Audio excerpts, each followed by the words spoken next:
Greetings, fellow citizens of White Pine Bay. Tiki here. And BlueDragonFive. And welcome to Talking Mrs. Bates, the show where we check into the Bates Motel. But we don't always check out.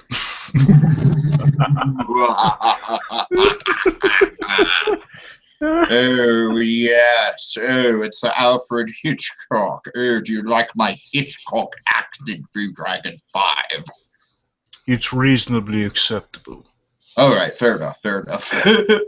How you doing, BlueDragonFive? We're talking tonight about episode 5 of Bates Motel Season 3. It's been a great run so far. Really incredible, strong stretch of episodes.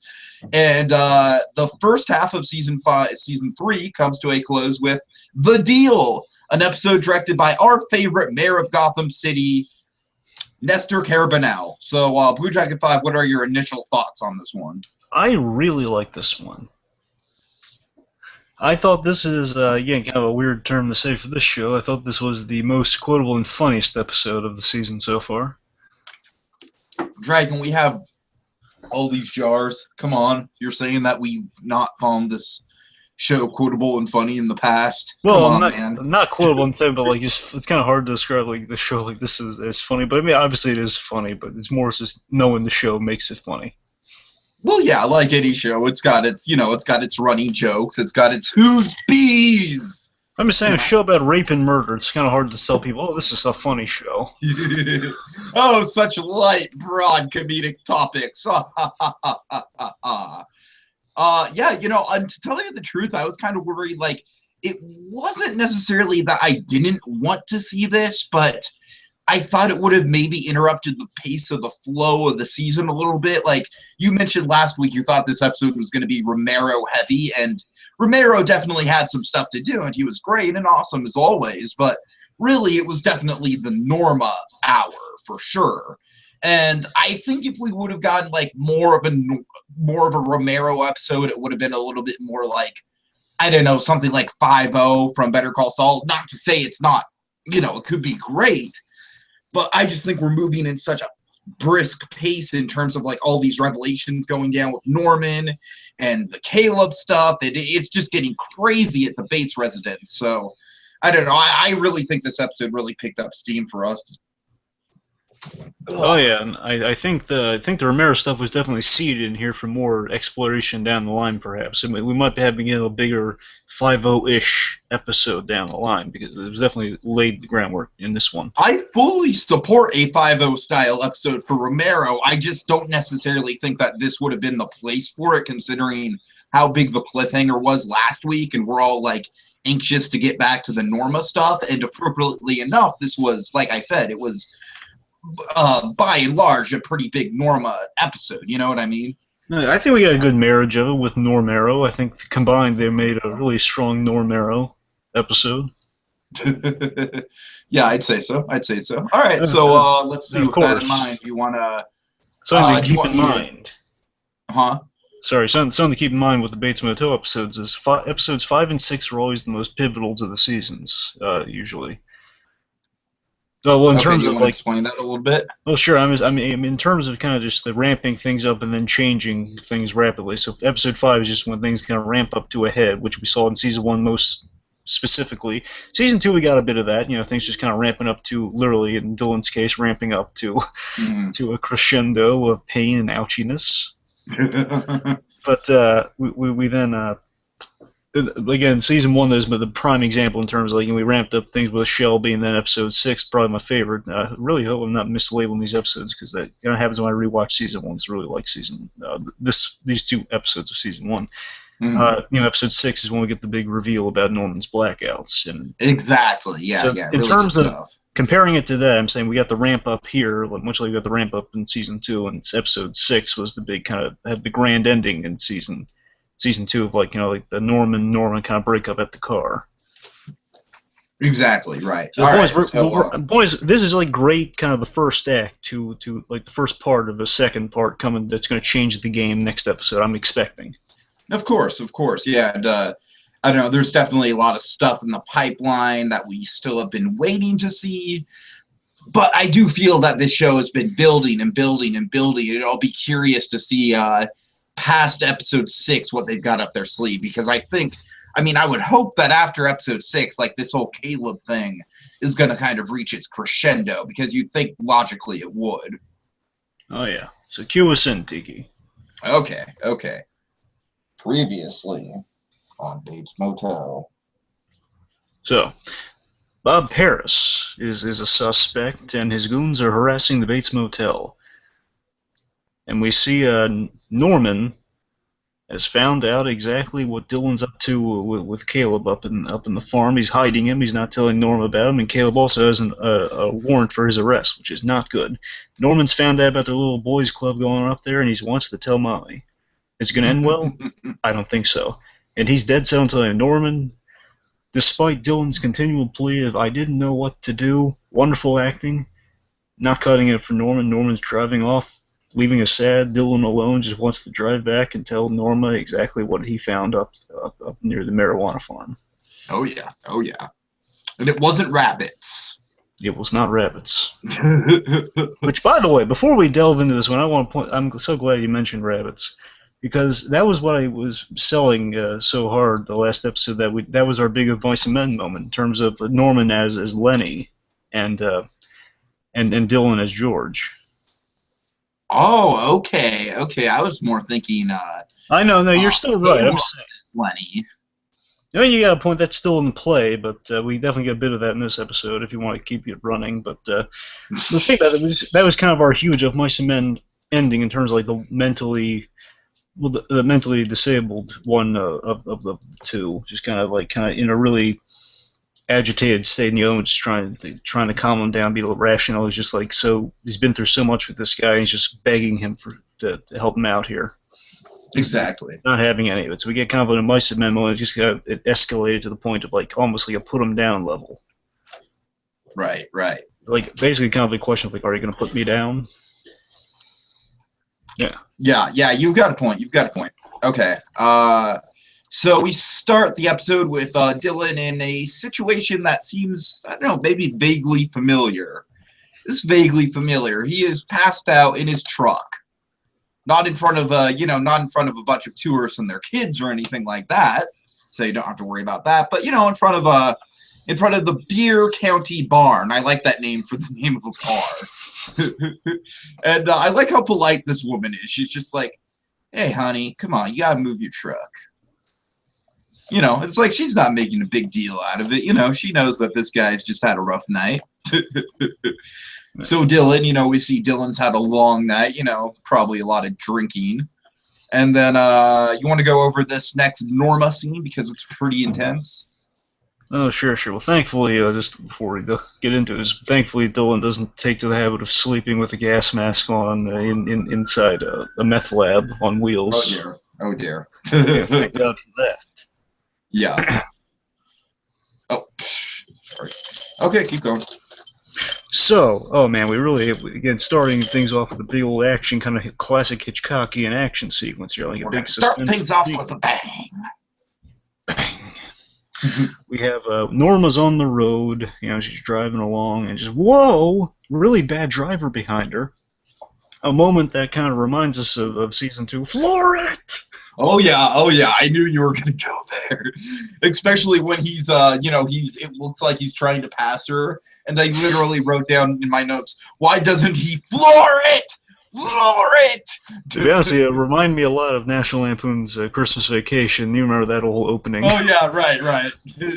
Anyway, so obviously we're kind of coming into this like, oh my God, what's happening here? Who's trying to kill Norma this week? Runs her off the road. You into a really cool. I love just the little subtlety in terms of sound design and everything. We get that awesome shot from the trailer where she's kind of crashing into the side of like a little gated. It's near like a farm of some sort. A cow farm. Yeah, where are the cow houses? Cow houses? Oh God. I'm sorry. Okay, keep going. And the point is, like, we get that awesome shot of, like, her kind of barreling into something with that broken fender, and so we finally got to see how that shot came into play. And really, who wants to kill this? I love the sound design, how, like, the little wires, like, coming undone from, like, the wooden spokes, and, like, hear that, like, whoosh, whoosh, really cool little sound design thing. Like Yeah, the we have danger. to trace it. Like, we have to, like, trace the fate of this bumper because, my God, it is, it's gone through a wild, it's gone through a story arc all its own this season.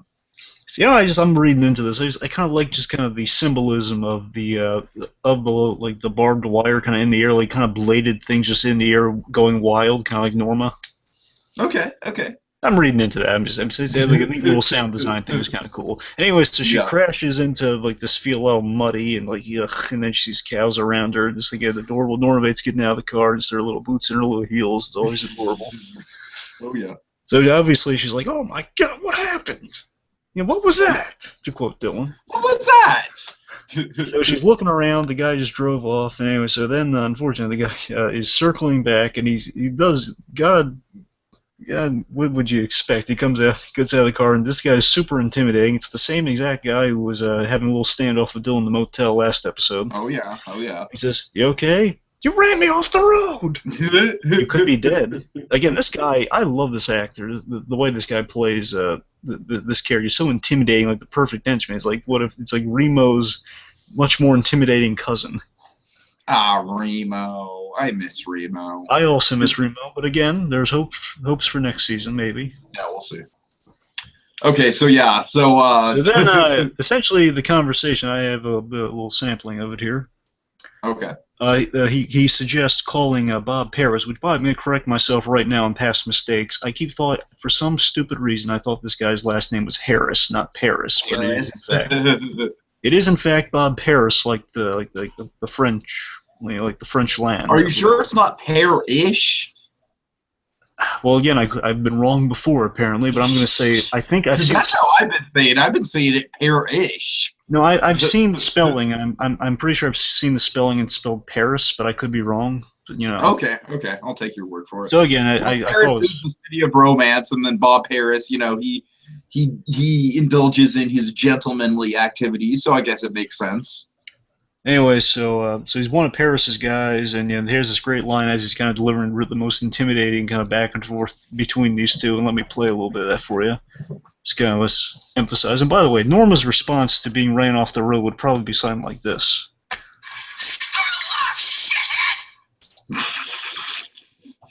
Nicely done. Okay, let's see. I don't know what you're talking about. Asking about the flash drive. Serious. Do you think we're idiots? I don't know who you are. I'm calling Sheriff Romero. He can't save you. Can't even save himself. Do yourself a favor. Call Mr. Paris. You can reach him at the Arcanum Club.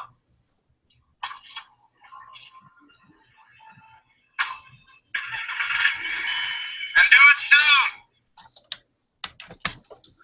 So first of all, this guy much more direct in his threat than our villain from season 1, than Mr. Abernathy. Oh yeah. Just want to make that clear. He's a little more direct in his threat. He's not getting all ambiguous, saying you know what I'm looking for.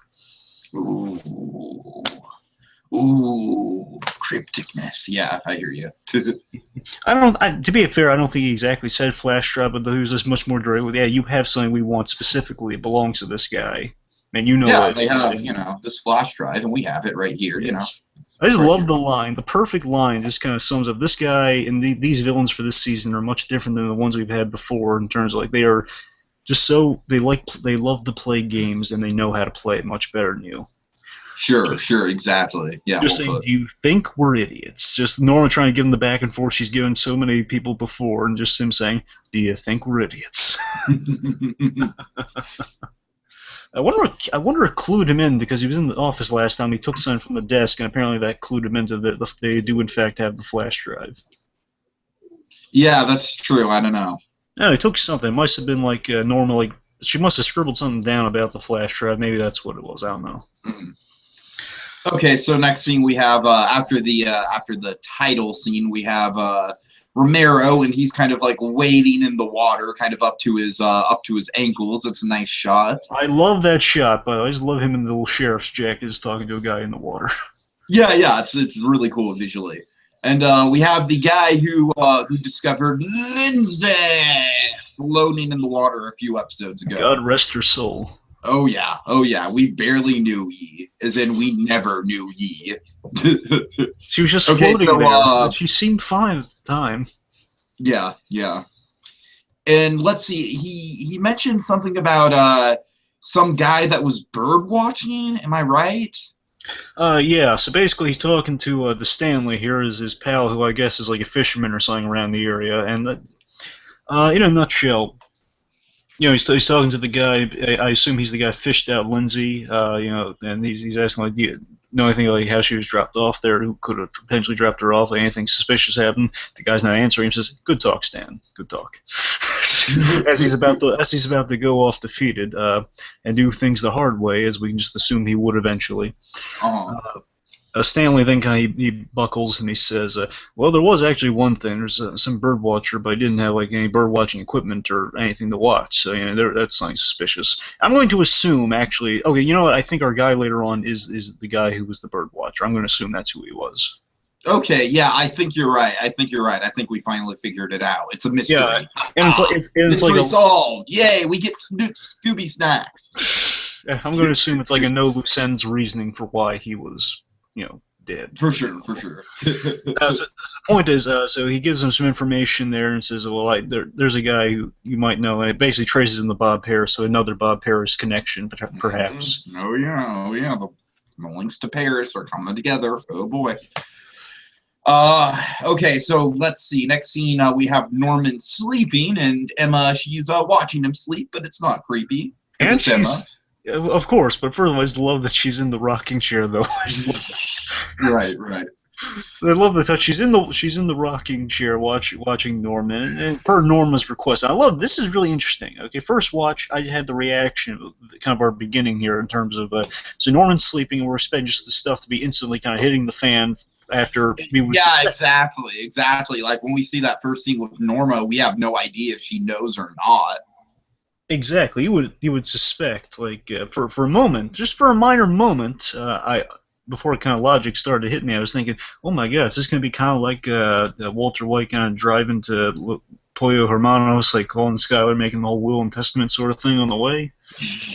Right. Okay, so yeah, Norman wakes up, and so what? Oh, coin. Sorry. How lazy of me. So I think this is a good time to get to Emma's blog, unless you have anything else to set it up. Well, I actually have a little sampling of what was said here. She had a really poignant line, but I'm going to save it for after the blog. Let's go after what was said in the. Actually, let's talk about what she was talking about before we get to the blog. Sorry. No, go for it. So anyway, so she's watching Norman. Norman wakes up. Apparently, she's there per Norma's request, watching him. We'll get into that in just a moment with the blog. But so Norman saying, informs Emma about Kayla being at the farm, and apparently, again, she knows this, but she couldn't tell him that she knew or something.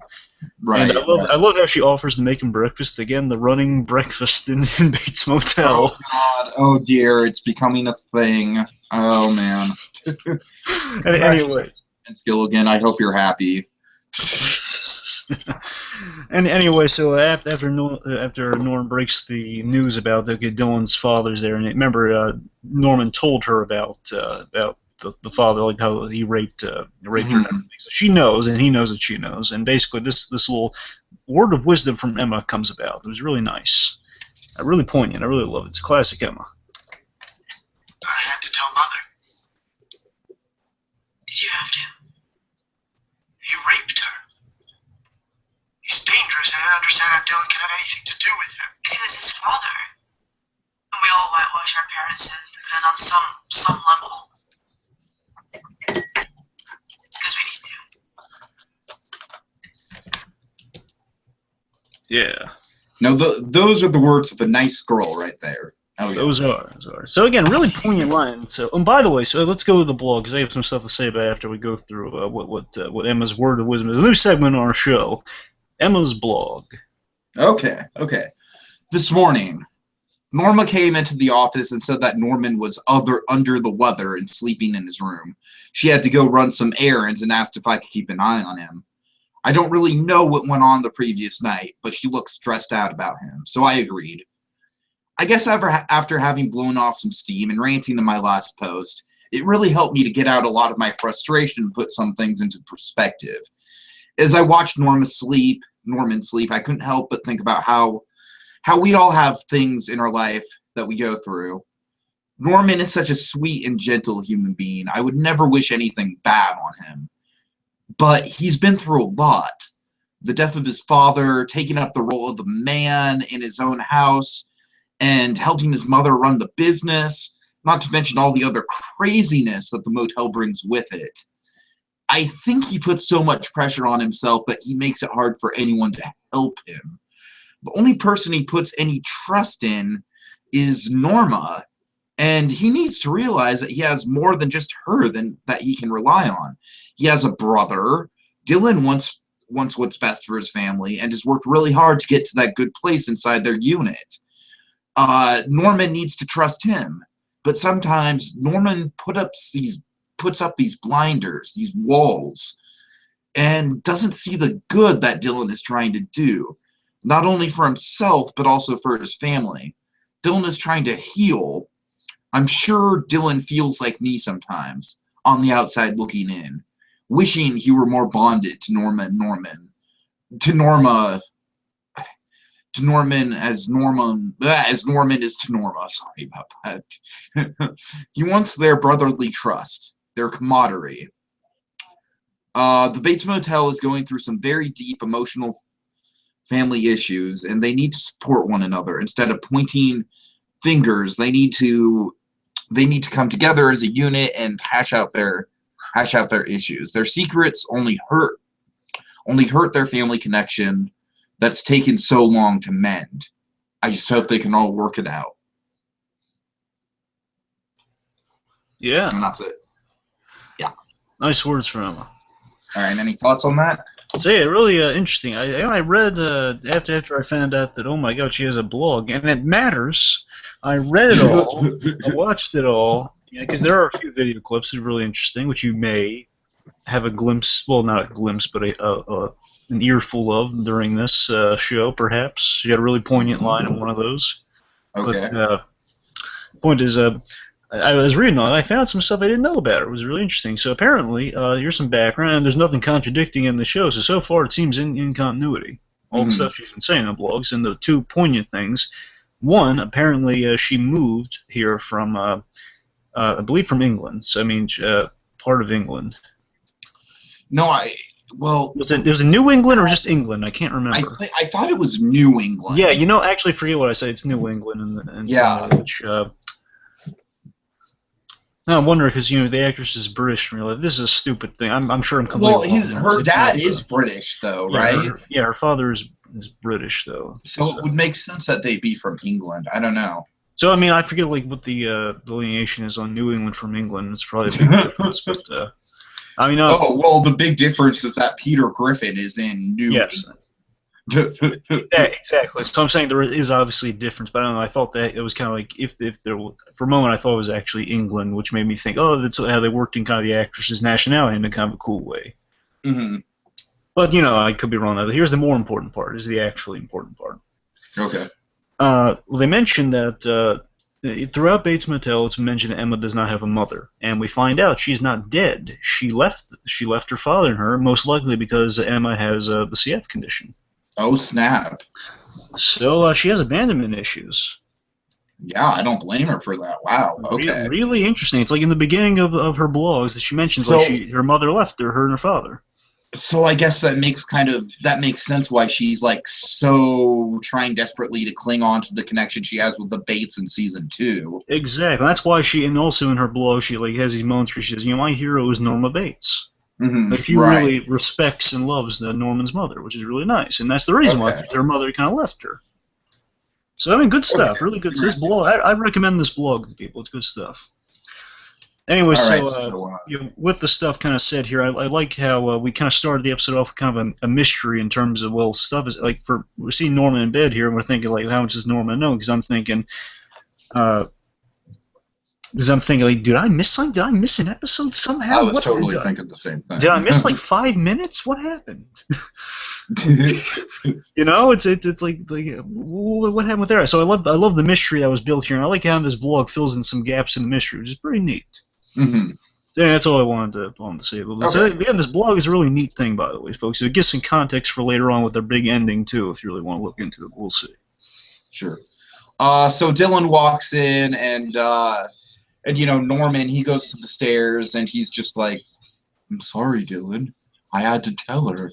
So, importantly, And, Norman is 100% convinced that he indeed talked to Norma. According to him, as far as Dylan knows, Norman talked to Norma, and he's just waiting for the blowback. Pencil in that detail. Oh, yeah.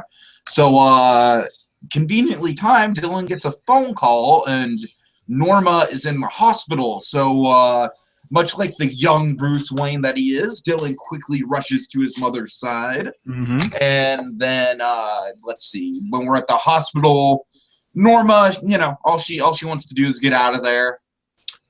She's basically just wants to relay the information to Dylan about what happened to her. And then I love Dylan's kind of reaction. He's just like, I'm so sorry, Norma. And so again, we're all waiting on bated breath because it's like, oh God, yeah, is Norma just so caught up in all this that she doesn't even like? But no, it's just Norma's just like, sorry for what? So we do. So again, this the tension that she doesn't know, and then we find out. I believe she says it in this scene that Norman blacked out early this morning, and she's a little bit stressed out about that. That's why, well, not why, but she was driving and stuff, and she's just something that contributed to her having Emma watch Norman because he blacked out. So you always got some worry going on there. I'm sure the scene we didn't see was like a stressed out Norma saying, Emma, can you do me a favor? Please, you're such a nice girl. Can you please watch Norman for me while I go out? Indeed. Something along those lines might have happened, and Emma just blogging about it later on. All right, fair enough. So anyway, I love that. Just love that. Let's chalk that up right now. So, hey, what do you think? Should we chalk it up right now because it's just kind of mentioned? What do you mean? Well, she mentioned her mentioning that Norman had blacked out this morning. Oh, you want to chalk it up right now? Okay, sure. Might as well. Let's do it. So yeah, I mean, well, I guess we're kind of jumping the gun. My fault, but we're gonna chalk up another blackout. How many is that so far, Tiki? We have 3 blackouts so far, and I believe they're both on. They're all on different kind of sides of the blackout spectrum. Yes. So right? let's see. Yeah, last time on the kind of the 4 tiers of blackout. Let's see. Norman was at stage. He kind of weirdly transitioned to stage 1 this time around. So I guess he kind of went full circle with the last one almost. He went through this episode. He went through stages 1 and 2 of blackout mode because he hallucinated very vigorously, which we'll find out later. We'll talk about later. And then he fell asleep, so he kind of blacked out. So though he went through 2 stages of blackout mode with this one. Okay, right. So that's where we're going with this. Okay, crazy stuff.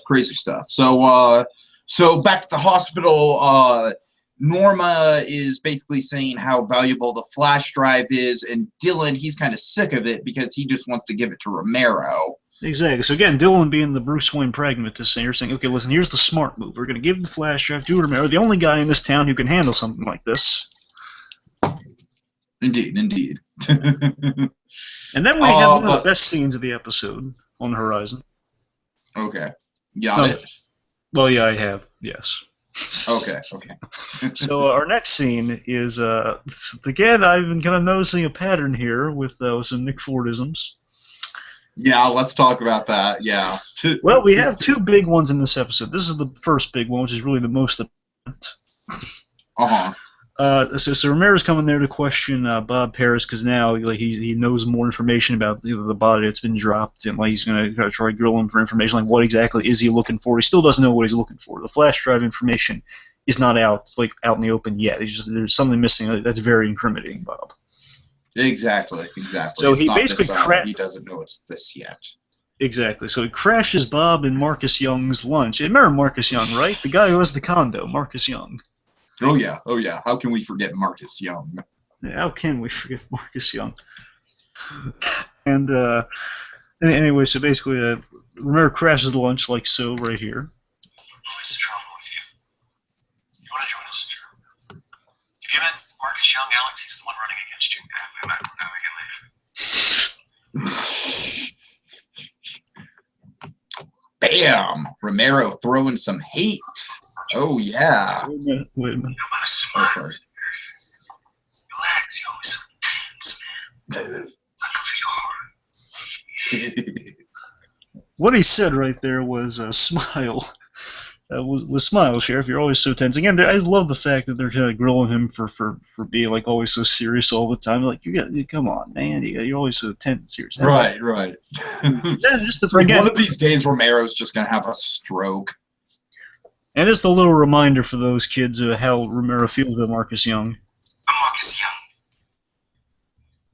I mean, for sure. That's right. I thought it'd be nice for us to meet.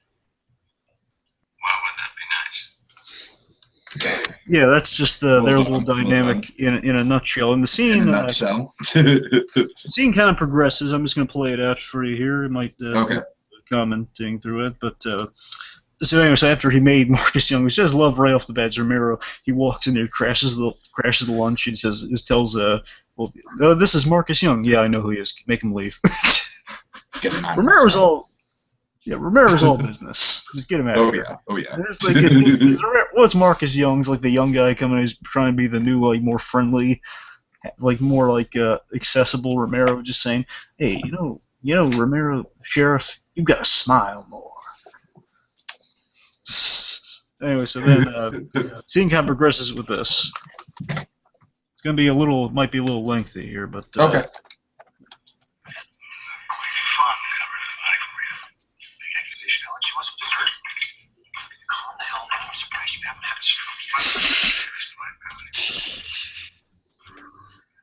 Whenever she had on you, she passed to Annika. And they were both dead. And it's disappeared. What's got this? Flash drive. Simple solar flash drive is my property and I want it back. But what the hell's on it? Confidential information. Worth the lives of two women. You're asking me. You've killed people for the good of this town and we've both slept better for it. You tell me that two women are lying in the floor because of town's welfare. Depending on it, I talk to you like a person now, Alex, like somebody I grew up with. Played ball with, felt sorry for because their whole life was so crappy, okay? You are in a hole here. A deep hole. You want to do what's in the best interest of the town, find the damn flash drive and quit thinking this about everything else. I didn't particularly want to bring Marcus Young out here to take your job. You left with no choice. You left none of us with any choice. I know, Bob, I feel exactly the same way. And you're forcing me into a corner. And there's not going to be room in that corner for both of us. No, there's not. And the only way I see out of this for both of us is for you to go to Norman Bates and get back the flash drive. You pretty sure she has it? You know her, right? so wow, what a great scene. Seriously, what a great scene. I mean, first, right off the bat, most hilarious bit was just Romero sits down immediately, wants to get down to business, and just Paris once again. Paris not following the Nick Ford philosophy here of, well, he's following it actually instead of Ford just saying he follows it. He says, hey, why don't you join us? And, he sits down and he says, hey, you want some dessert? And just Yeah, want some dessert? Immediately, Romero does the funniest thing in the episode. The second funniest thing, I know what the funniest thing is, just puts me on the floor laughing. That's later on. He takes, like a kid, treating Paris like a child, takes the dessert tray. It's just been put down on the table, takes it as he offers him, hey, you want some dessert? Takes it, puts it like to the side so he can't have it until he's done talking to him. Says, oh, you're going to have a stroke at this rate, Alex. Calm down. But don't take away my dessert. I earned it. I earned my peas and carrots. Oh my It's hilariously adorable. And we got an inkling of some really deep background on Romero, which I really thought fascinating. Sure. So again, there's a mention there of summarize this. Him saying I took pity on you. We played ball as kids because I took pity on you because everyone else you had a crappy upbringing. So did the rest of the town. That's true. We got a little bit of that. Again, you and I have been speculating in season 2 that maybe that's the reason he takes pity on Norman. He feels like he's a little lighter on Norman because he knows. There you go. Right. That's true. Okay. And again, we don't know how far Romero's kind of isolation goes. So perhaps he had more similar experiences than Norman than we think. We'll see. Uh-huh. But the point is, I do like the idea they kind of started seeding in the idea that it's just been kind of written on paper up to this point that Romero and Paris know each other from childhood. But no, it's like a genuine. They might have been friends at some point. Then they just took really different paths. Interesting. I'm liking this dynamic. I think Paris is probably if they keep it up, he's probably the strongest villain we've had thus far. He is. I love in terms of his run. I love this young James Spader looking bad guy. He's awesome. Seriously, he does look like a young James Spader in the movie Secretary. If you ever just look at the picture of that, you're gonna see he looks identical to him. My quick theory with Nick Ford, would it be possible that we saw Nick Ford kind of like disobey his own rules by not offering Dylan pizza, which is ever since Enraged BlueDragonFive? Do you think it's possible that Bob Harris is meant to intentionally be like, okay, Nick Ford was a guy who said he followed these principles, but he really didn't? What if Bob Harris is a guy who's really like basically what Nick Ford was hyping himself up to be? Pretty much. I'm in complete agreement with you there. If you're on the same page as me here, saying that he's not directly like referencing Nick Ford, but just the character in terms of character structure, yeah. Oh yeah, absolutely. In character structure, I think that is completely intentional. That they have a villain in season 2 like Nick Ford, and they make a statement like that, whether it was carried out or not, it's just a happy accident that we keep ranting about. But in all seriousness.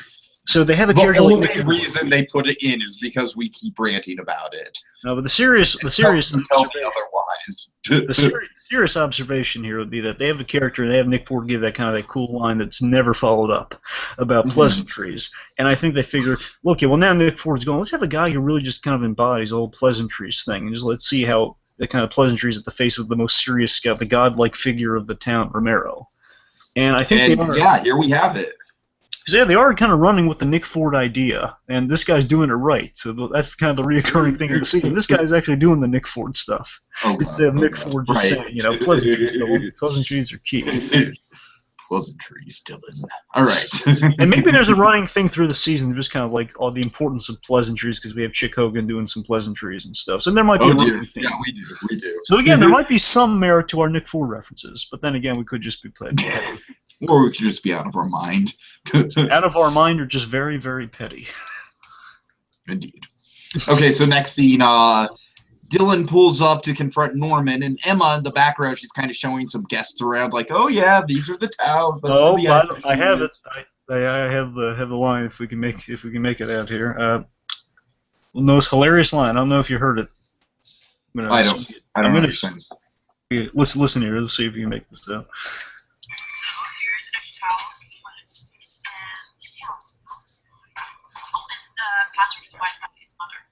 I remember that. Yes. Oh my god. I had to rewind it when I rewatched this. Oh my god! I just knew what I thought I heard. I didn't catch it the first time. The second time I watched it, I caught it the first time, but then I didn't catch it the second time when I was writing my notes. Oh wow! How does that happen? No, Mother, that's genius. In all caps. Mother in all caps. Is the password for the Wi-Fi. Wow.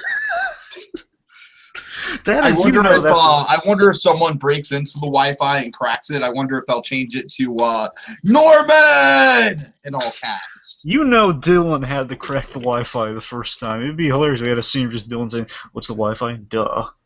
Mother. Yeah. Oh god. Oh my god, I was laughing so hard when I heard that. Just, oh my god, wife. Mother. And it's good to see that the motel's getting getting a little bit of business. I wonder if I think Emma must have set up the Wi-Fi. Oh dear. That'd be hilarious. Like she notices, oh well, Bill, Norman's all about his mother. Just put it in there as maybe a bit of kind of a spiteful joke, but like a joke nonetheless. Right. It's mother, all caps. And either Emma or Dylan did that out of kind of either. I could just picture Freddie Highmore giving like Peter and Wendy never had sex face, like when she tells him that, oh hey Norman, the password for the Wi-Fi is mother, and he's just like, oh Oh, oh. Okay, so anyways, what's going on with Norman and Dylan? So after the hilarious Wi-Fi gag, Dylan. So as you can imagine, as again we love Dylan here. So not as much as we love Michael, we love Dylan. Dylan, understandably so, he's had a lot of anxiety. He slept in his car again. And he's obviously stressed out. He's had a whole night of stress and anxiety, especially just coming face to face with Norma. But just now, like walking up to her with the knowledge that she might know about Kayla being up there and the man who raped her, and all that stuff. And he walks to the door and says, "What gives? What's wrong with you? What are you saying? Like, what was that?" Exactly. So he says, and he says.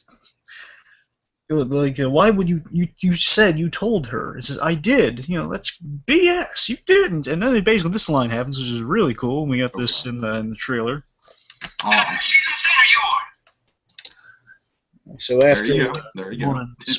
So after Norman's profuse, I did tell her, Dylan's either she's insane or you are.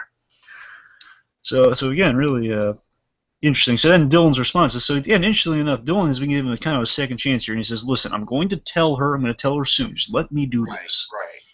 Okay, let me take my time. So things are still tense between the Bates brothers here, but still a sigh of relief over she wasn't just told in a hurry by her, like her golden boy here, so it's not going to be completely like putting my head in the guillotine, so to speak. I have a chance to tell her now, and he's a reasonable guy. I'm going to tell him.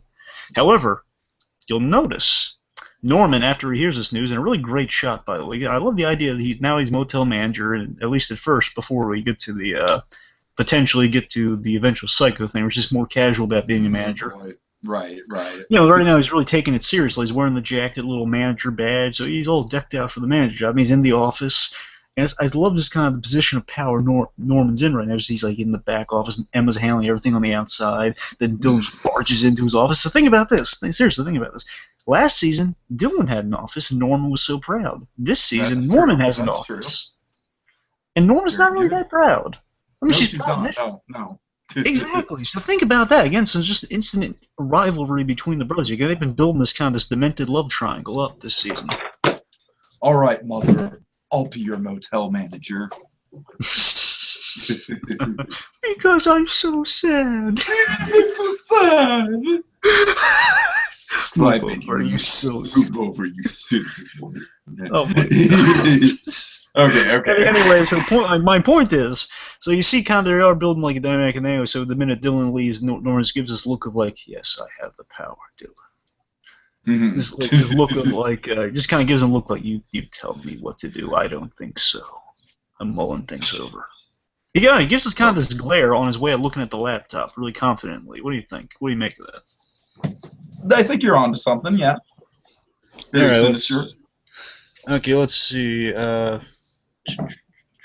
So Caleb, we have a really creepy moment with Caleb. He's all sad and still because he's so sad. Because he's so sad. So Caleb, he's in the RV. He's in his RV. Mm-hmm. And he's still kind of not reeling over that RV. Not that RV. He's reeling over the fact that Norman most likely, he doesn't know yet, that most likely has told Norman's gonna be really upset with him, and he's just bummed out about it, and he's kind of having his like on his side cry about it. He's really upset by it. And here's the demented part. He's holding an old picture of a young version of him and Norma. Oh boy, yeah. And again, it's funny. Do you think this was a picture of their period in time when they were? I hate to say this, but when they were consensual with each other. There is a chance, but I'm going to say no because they seem really young in the picture. I'm going to hope it doesn't go that far back. Now, bear in mind, in childhood they built like a bond, but we don't know how far the bond went. Optimistically, I'm going to say when they were older. Okay. Look, optimistically, I'm saying when they got. Look, I'm being the optimist here. I'm saying when they got to legal age, then they experimented, but before that, they were still in love, perhaps like childhood love. I don't know, man. I don't know. We'll see. Look, I'm just trying to try to remain optimistic as far as I can here before things get dark and twisted, which are eventually on the horizon. Anyway, So, he's looking at the picture all sorrowfully, and there's Caleb's. He's going through some emotions right now. Meanwhile, Norma having a really funny moment at the bus stop here. So I just love the logic of it all. Okay, well, now she doesn't have a car. She's still going to school. Well, she has to get from one place to another. Bus stop. Bus, yeah. And it's in the rain. It would look like it's either the rain or the cusp of rain. Mm-hmm. And then our old pal Professor Finnegan drops by. He pulls up and he says a kind of really funny line, which I'm going to have some funny observations about. Let's just say the scene kind of plays out like this. You look hungry. Dude. Yeah. Come here a second. My car had to get towed. I'm just waiting for the bus. Does that mean you're not hungry? I probably am. I haven't eaten since this morning, but I need to catch the bus in like 20 minutes away. I'll give you a lift. I'm going right near where you live. Where do you live? So adorable as a I like that line. I really like that line. It is. I gotta tell you, Finnegan's really growing on me. I'm liking this. He is, yeah. And then I also like his bit at the end of the scene where he's like, come on, I'm a college professor who teaches 3 50-minute classes a week. You're not putting me out of my way, He's Exactly. a guy that can add a little bit of self-deprecating humor to the whole mix. Really nice. Yeah, I like this guy. He's really genuine. Out of all Norma's boyfriends, I think he's the one I like most. Again, I think by far out of all. Oh God, I mean, there's not freaking. Let's see, we have Zach Shelby, and then we have rapist dead guy. We have George. We have potential rapist. Who's really into his steaks. By the way, I'm glad you brought it up because the thing I was going to bring up with the kind of the lunch offer, like says, "You look hungry." First of all, it's out of just the most random, hilarious line ever for one of these guys. And what's with her boyfriend's always eager about the food? Yeah, that's true. That's true. I'm just saying. Remember Maybe that's just a thing. I mean, it's like we said, George was like all into his steaks. Yeah, he goes bananas over the steaks, saying, "But Norma, I made steaks." But Norma, what about the steaks? He's always about the steaks. Norma. Anyway, so it's just really funny. It's a funny observation. They're always so eager about the food. And says, "You look hungry." I just love the way he delivers that line. I'm going to use that out of context at some point. Just saying, "You look hungry." You look hungry. Really funny and really genuine. Just genuine and funny. This guy's kind of a good match for Norm in terms of his kind of Norma Bates-ish delivery of lines. I agree. Yeah, He's a good match for her. Meanwhile, okay, so Caleb, he's doing some aggro tree chopping. Yeah. Take out your aggression on those trees, Caleb. God damn it. A lot of frustration, and I love just kind of the way this is shot. I really love there's the tension of there's someone watching him.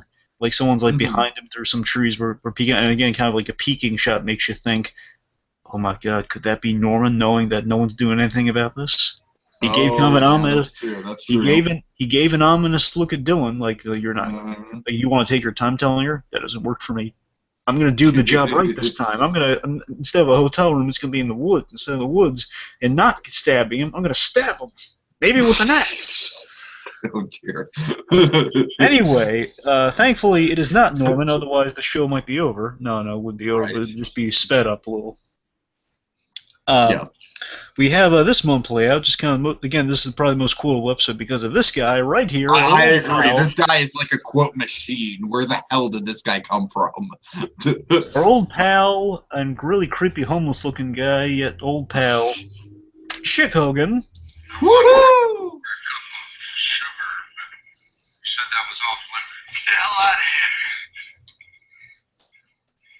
Don't you point that thing at me unless you plan on using it. Gun.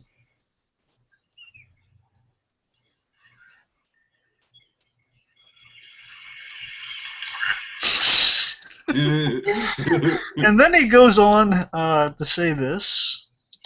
Something bad happened to you. Wanna hug it out? Which reminds me, just to kind of cover for our previous scenes, just for the future, let's offer Norma something.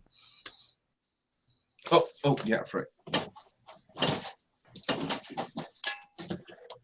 Want to hug it out, Norma? Free hugs. You want to hug it out? It's Tiki, upside down. Upside down. My bad.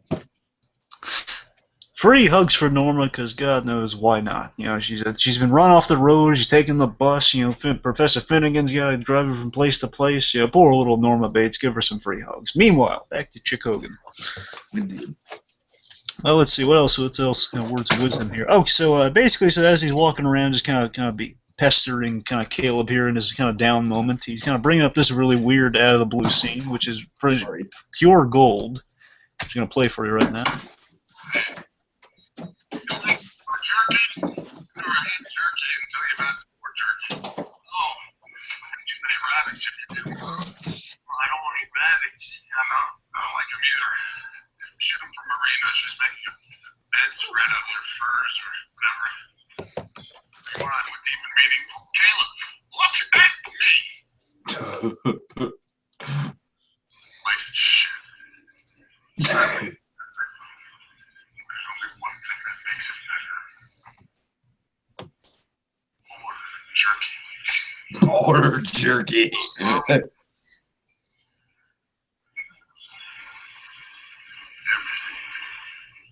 Everything. Got some whiskey to make you feel better. Come on. So, in that scene, Caleb asked the logical question, what is wrong with you? Which I must be like a genetic trait, because Dylan would say something like this faced with the situation. Which is kind of what we're all wondering after seeing that scene with But oh my god, I love it. It's like, because you and I for a few episodes were worried, like, oh god, Chick Hogan's going to kind of be pushed to the background, but here he is, and he has some of the most quotable lines of the whole season, I'd say. Just board jerky is pure gold. I don't know why, but it's pure gold. It's like just offering a guy who is chopping wood because he's sad. Because he's so sad. Offering him board. Have you ever had board jerky? And rabbits. Offering him rabbits too, because again, you have mice and men stuff. I like how he's just carrying a dead rabbit. That's creepy. Yeah, it's very creepy. So again, Chick Hogan, it's this guy is just a mixture of all kind of the quirks of our other villains. He's insane, and I love it. Again, he's like Abernathy and Zane Morgan put together, but dropped in the woods. Again, like first glance on this guy, I just thought he was just like some random homeless guy who just lived out in the woods. But no, then he has exactly. Yeah. Apparently, he's got a wife and kid, and he's got all these guns, and he's got rabbits, and he's got boar jerky. This guy's off his rocker. That's right, Dylan. I own more than a few guns. Yes, and just that guy. This guy. It's really hard to get a read on because at first he's like only talking to Dylan. He has really low respect for Caleb. Yeah, that's true. That's true. And now he's just straight up trying to, he's trying to offer Caleb the job right now. Yeah. So after that, all those words of wisdom essentially just offers Caleb some whiskey and basically offers him a job, saying it's risky. You can offer him just extra cash. He's like, you need some extra cash? I got it, Caleb. And I'm like, wow, these two became fast buddies. They did. And also, the reason he needs someone for the job is for this reason, because his last guy went to Puerto Rico, and his response to this is... The guy fled to Puerto Rico. Who flees to Puerto Rico? Other places to flee to. I can think of another. I just love the emphasis on the ending there. I can think of a million other places to flee to. Maybe like Belize. Yeah, Belize. I was just gonna say that.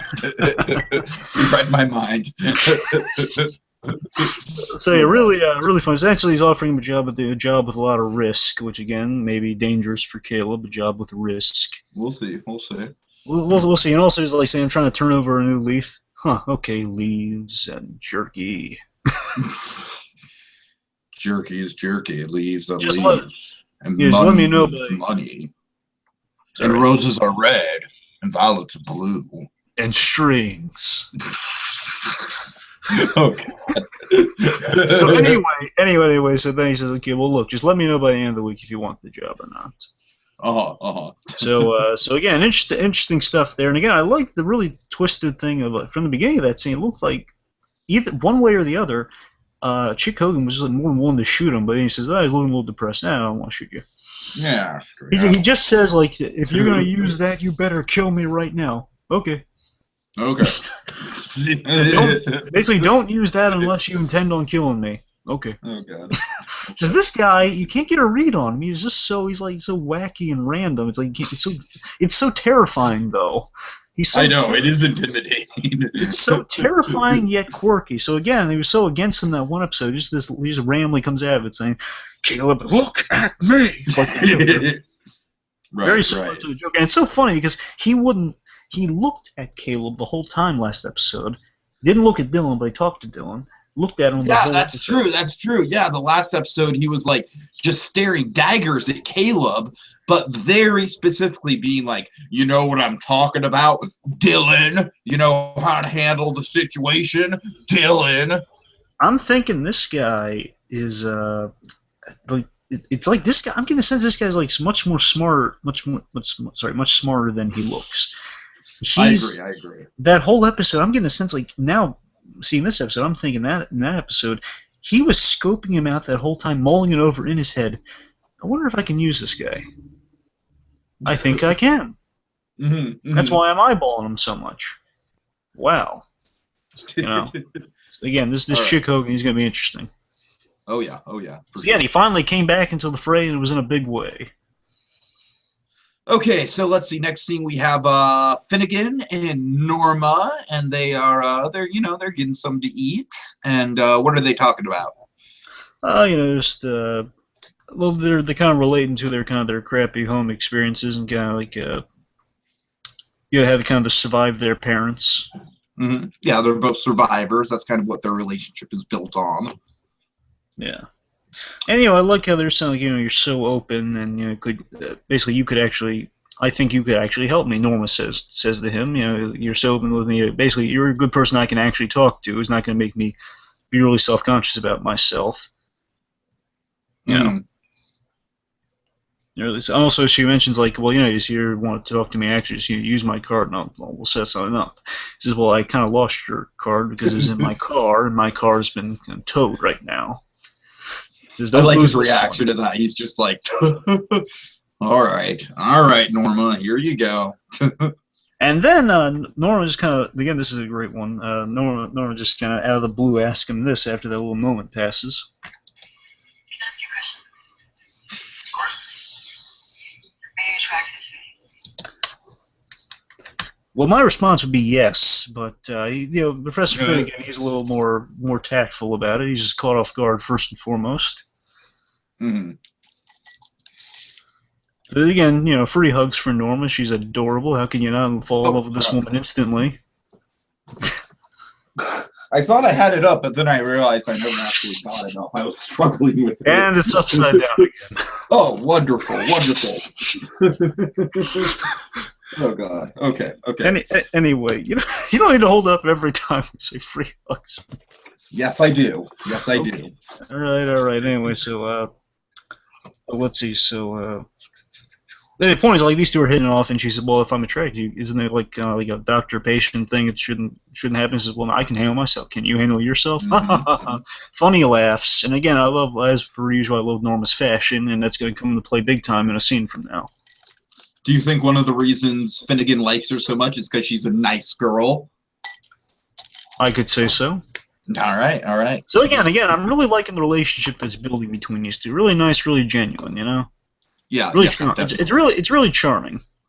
And I just love Vera Farmiga's line. Just one line that is absolutely loved. I loved it after like the whole "Are you attracted to me?" Because I think you are. Oh, and he says, "Well, yeah, I am a lot." So it's a lot. It's adorable. I mean, this is a good relationship building here. All right, really quick before we go on to the next thing, I just want to point out something that we missed in the Chick Hogan that I thought was really creepy. Apparently, his wife is making a bedspread out of rabbit furs. Oh, yeah.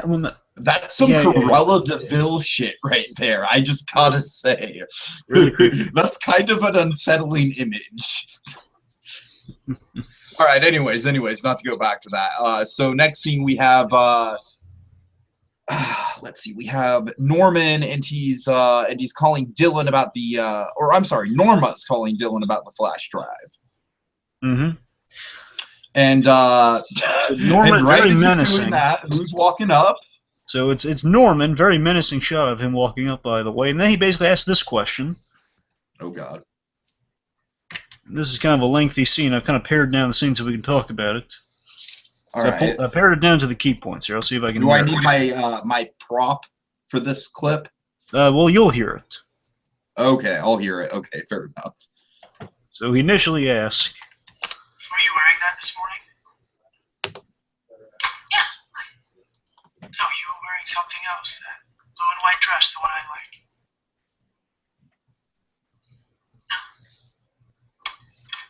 I think that you had a blackout this morning, sweetheart. Try not to worry, Norman. You can't help it. You know that isn't anything you've done wrong. You understand?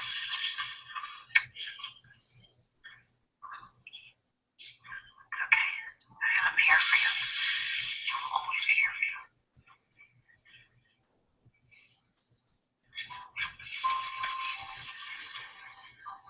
so then Norman runs off to Norma's room, Oh, boy. going through the dresses, finds it,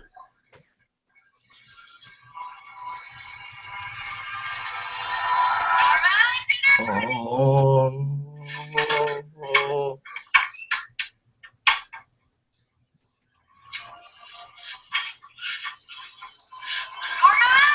Coming, mother!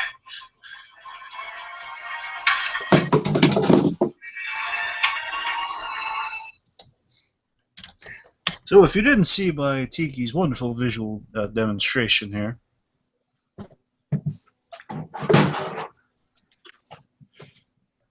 well, essentially what happened in that scene was so Norman, he's basically coming to grips with the fact he didn't indeed black out, because he was convinced he was talking to his mother, as he said earlier in the scene.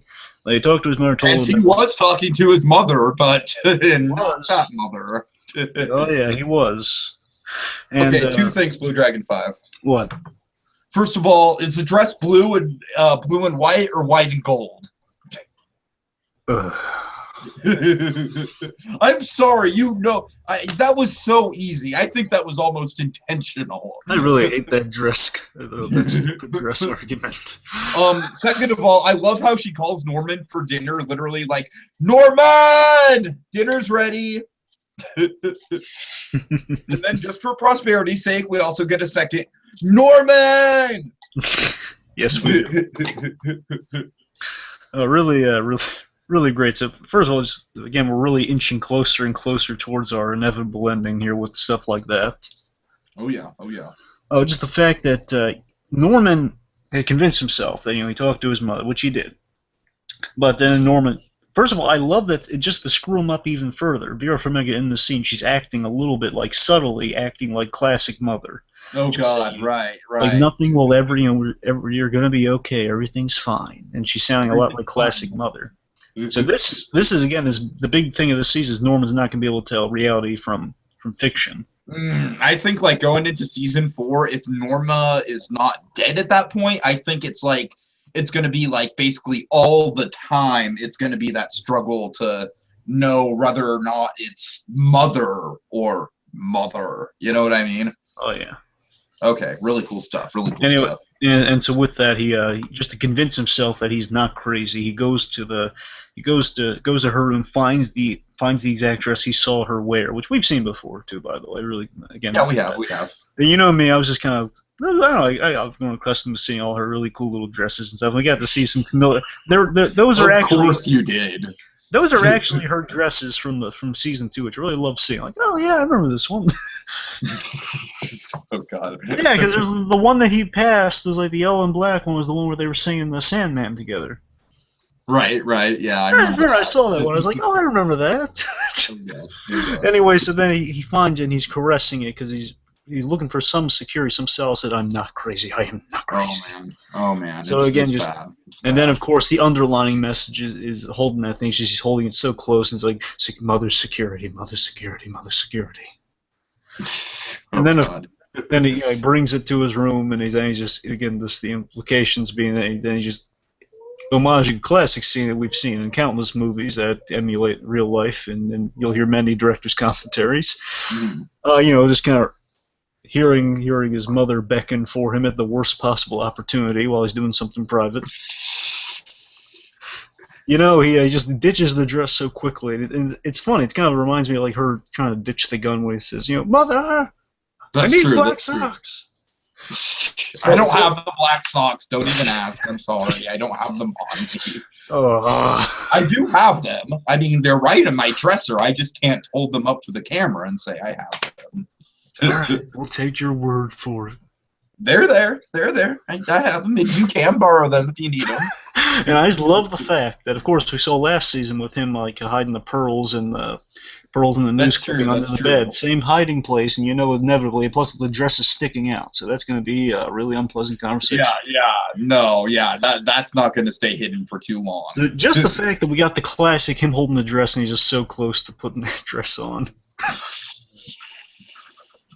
Okay. Just the fact that he's caressing that thing, putting it under the bed like a dirty little secret. So it's so Hitchcockian, that whole scene. Indeed. All right. Really so next we have Cupcake Boy. Yeah, and he's playing some video games. Just hanging out when there's a rainstorm. Can't really do much else. But then the power kind of goes off and on, so he fidgets with it a little bit. And what does he find? Well, he finds this. Finds a flash drive. Oh yeah. And then he calls Dylan, and lo and behold, Cupcake Boy is the guy that got the flash drive open. Yes, and it plays out a little something like this. Sorry. There we go. Sorry. Here it is. Yeah, guy, what is it? The weirdest thing just happened. Screwing with the timer, and the thing fell off, and this flash drive fell out. Yeah? Well, I didn't have anything better to do with the rain and all, so I started messing with it. Anyway, I got it open. You what? I opened it with my laptop. How the hell did you do that? Dude, I used to download movies illegally and sell them. Know my way around encrypted shit. It took me a while, but I figured it out. It's a plot hole. What is it? What's on it? Okay, my only issue with this is that, like, if Cupcake, like, I know how to download movies, BlueDragonFive. I'm not going to say openly that I do download movies, but let's just say I know how to. If I wanted to, I could do it. I don't know how to work my way around stuff like this. There is a difference. So my big question, my big plot hole for this episode is, how could Cupcake Boy open it and, like, the Asian kid at the coffee shop not be able to? I don't know. It might be because Cupcake Boy's a stoner and he thinks creatively. I don't know. And I guess maybe to justify it, maybe it's just like the Asian kid doesn't care at all and the Cupcake Boy doesn't have anything better to do. There's that. I don't know. Maybe the idea is Cupcake Boy is somehow clever enough. It's like a weird thing. Just it's paying off the joke of like, oh, Gunnar doesn't have a pot to piss in. So right. It's something like that in terms of like they're gonna count him out, but no, he's actually really useful. As no one gives him credit for it. And spoiler alert for the end of this episode: this act actually put Cupcake Boy on our death pool. So, oh yeah, we'll begin to that. So the point is, he does in fact have he has the flash drive physically, and he's the guy who's able to decrypt it. And again, the whole scene just kind of over the phone with relaying information to Dylan while he's doing something, a little reminiscent of a young Bruce Wayne moment. All right, we haven't had many. I'll give you that one. Just saying because he's like it's like kind of God knows how many scenes Batman talking to Alfred over a comlink or someone over a comlink while he's doing something driving the Batmobile. Just saying. Okay. Just saying. Anyway, so yeah, really good scene. Then again, I love the framing of this, paying off again visually our last episodes and now our previous episodes.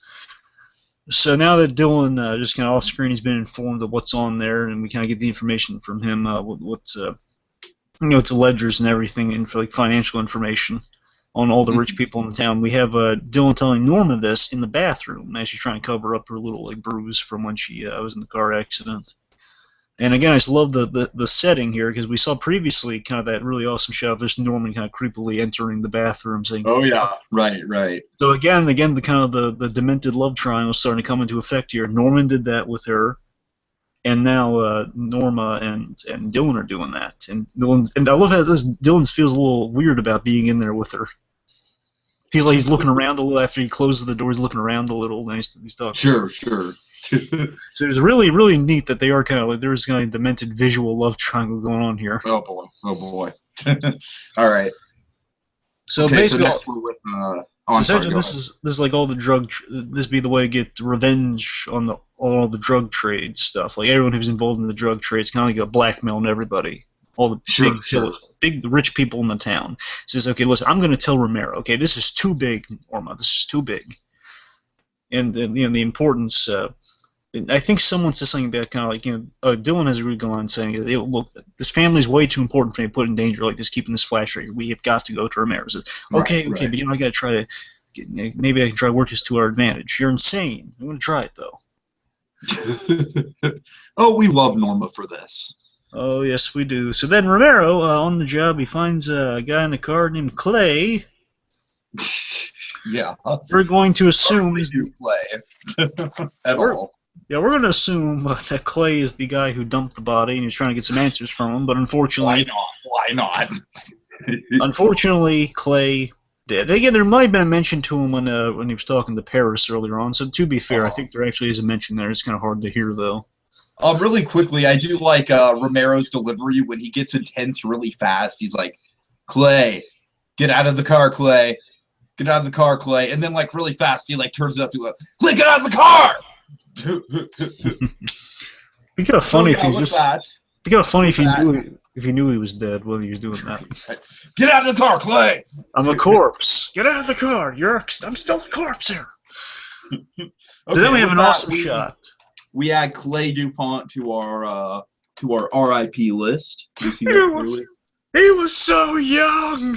He was such a memorable character. So many iconic moments.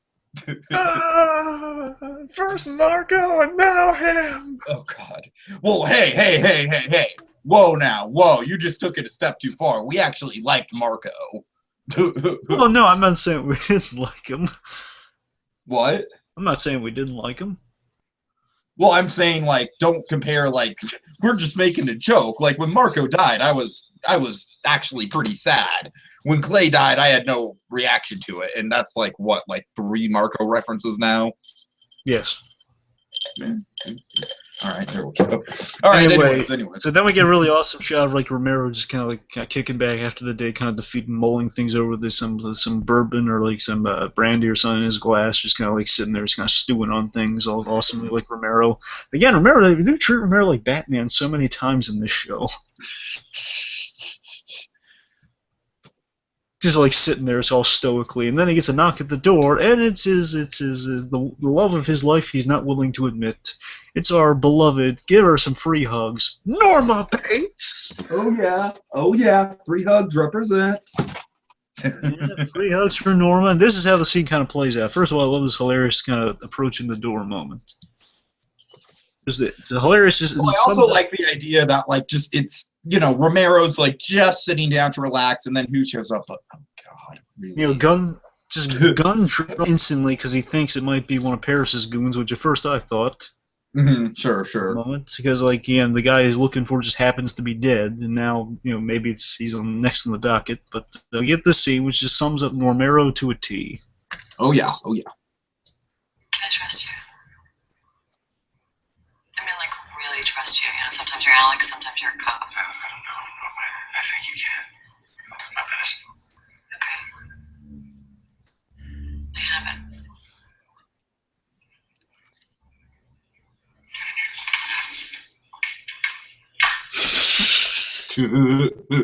The scene proceeds. This is going to be a little lengthy because it's kind of like the whole thing in a nutshell.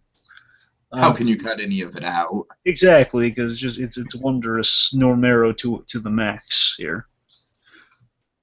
She mentions she wants to essentially just the setup here is that she mentions she wants to use the flash drive in question. She said, "Well, I don't have it on me because I'm not an idiot." but I want to use this to get some stuff out of it. And then this is her reasoning why, after Romero makes the logical assumption that us, the audience, is thinking that, why on God's earth would you want to mess with these guys? Why this is a good idea? In what universe is this a good idea? And this is her rationale. She kind of sells you on it because she's such a wonderful little actress, the Vera Farmiga. No, that's not why I'm here. This is the first time since I've moved to this crummy town that I have anyone by the short hairs, and I'm getting something out of it. You lost your mind.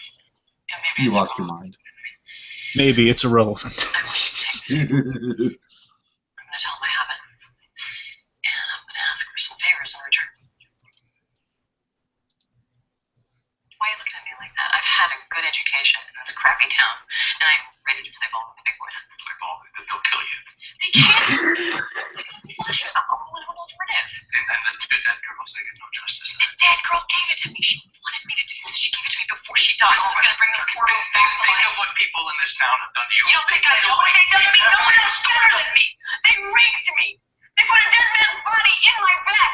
They kidnapped my child and they put him in a box in the ground. What else are they going to do? Kill me? I'm not going down without a fight, and no one's going to stop me. Not you, not Bob Paris, not all the scumbag criminals who wipe my face. You know what? If I was a man, one of these douchebags who lives here, you would say this is totally doable. You're just saying it's a bad idea because you think I can't handle it because I'm a woman. Because I'm a mother. I can. I have seen how it's done, and I will handle it without you if I have to. Oh God.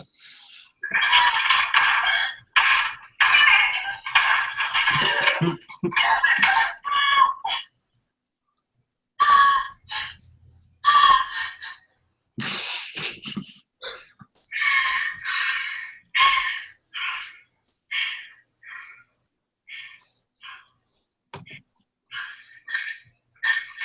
go with you.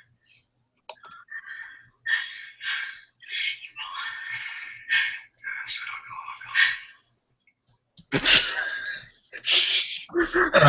All right, two things here. One, man, are we getting like the ongoing like eternal warfare between Norma Bates and Doors? Yes, I mean, let's just kind of quickly look at the earmarks of the battle scars here. Just of course, the big one being I can't get it. That being the big one, and the other really funny one, thanks to Emma in bringing there because she's a nice girl. Oh yeah. Oh, yeah. To Dylan's workplace, and you let me in right now. If you don't let me in, you're really not gonna like it. She just, oh my god! Again, when Norma gets frustrated, she turns like kind of this little, again, she's adorable, almost like a little child, just like she's trying to like get in there, like a little, like not a 4-year-old, but like a 6-year-old. Yeah, and secondly, I love the little delivery by Romero where he's just like, play ball, they'll kill you, Norma. So yeah, I want to point this out. Nestor Carbonell, I mean, he really directed the heck out of this episode, especially between the Romero scenes. Because again, this is a really well-directed scene. Later, the next scene has probably the best directed shot from him in it, but we'll get to that in one moment. So again, he really, again, I'm not sure how much in the writing he's involved in this episode. I mean, probably just the regular guys doing the writing, but he really sells you on kind of the tension of the back and forth, just kind of focuses holding on the shot of her trying to get out of that door. And I wonder how much of that was a happy accident or not. Because, Right. for all we know, if Vera Farmiga just really get into it, just like not being able to open the door for a moment. Yeah, it does happen in movies. Sometimes people can't open the prop doors and stuff, so they can only fiddle with them for a while. That's an actual thing. For real. Exactly. So, I mean, that's happens sometimes. So there, the point is a really great scene. Again, free hugs for Norma. How can you not? And she says, the town's raped me. They put a dead body in my bed. My son in a box. And I can't even open a door. Come on. Exactly. Again, you love Norma Bates. We all love Norma Bates. How can we not root for her? I mean, again, so I love how the scene played out. Initially, I'm with Romero 100% going, Norma, what are you doing? No. Did you not pay attention to the past 2 seasons? To the past 20 installments of terror you've been subjected to? Not a good idea to mess with this town. Okay? But then again, she's raised the point. She's fed up, she's actually has some training for it, and then she has kind of, trying to think of a good I mean, there are several examples from Breaking Bad. It's just hard to choose just one. I'm thinking. Well, I'm thinking just like Walter White's. I guess cross between Walter White's plan, his methylamine plan, and in Hanks like Gus Fringfinger. That only counts as one. I know. Okay. Also, Tiki, you're kind of dark there. You need some light. What, me? You're in the dark right now. It's like half the light went out. Yeah, look on your right side. Hold on. Oh, okay. I know why. It's because like literally the sun went down. Okay. Yeah. Give me a second, and I'll fix that. Sure. Just continue on with whatever. Right. Anyway, so yeah, really, it's a really good scene. Normero to a T. A lot of really cool stuff going on there. I mean, you kind of want to see these two kids together because they are such kind of great opposites to each other. Just Norma being kind of this petulant kid a lot of the time, and Romero being kind of the responsive one. It is kind of like a Schroeder straight man, sort of like Schroeder and Lucy dynamic. These two kind of have going on. It's adorable. And again, they really play well off of each other. Romero's seeing that his friend Norma Bates, she's in kind of a rough spot right now, and he's realizing, well, I do actually have attraction or not to her. I have a soft spot for her, so I'm going to help her out here. In worst case scenario, I'm going to kill Paris, like I'm probably going to do in the end anyway. Right. So I mean, I might as well help her out. So we'll see where it goes. Maybe I can kind of do what I was doing with Dylan with her. Maybe I don't know. I'm tempted to make a Walking Dead joke, but I won't for your benefit. Okay. So after that wonderful scene, let's see where we are. Oh yeah, so then basically we're picking up to the actual deal of the episode. Oh yes, the deal that the episode is named after. We have Norma. Essentially, this is Norma's problem dog moment. Right. Yeah, her big moment in the sun. Yeah. Oh, yeah. Man, we're really hitting the Bates or the Breaking Bad references this episode. So there's not much. Well, first of all, they're standing outside the office or sitting outside, and Norma is just adorable because her leg is just going like bobbing up and down. Let me play a little bit for you, so now I can be able to see. Just imagine this sound being her leg, like her going up and down with Romero behind it.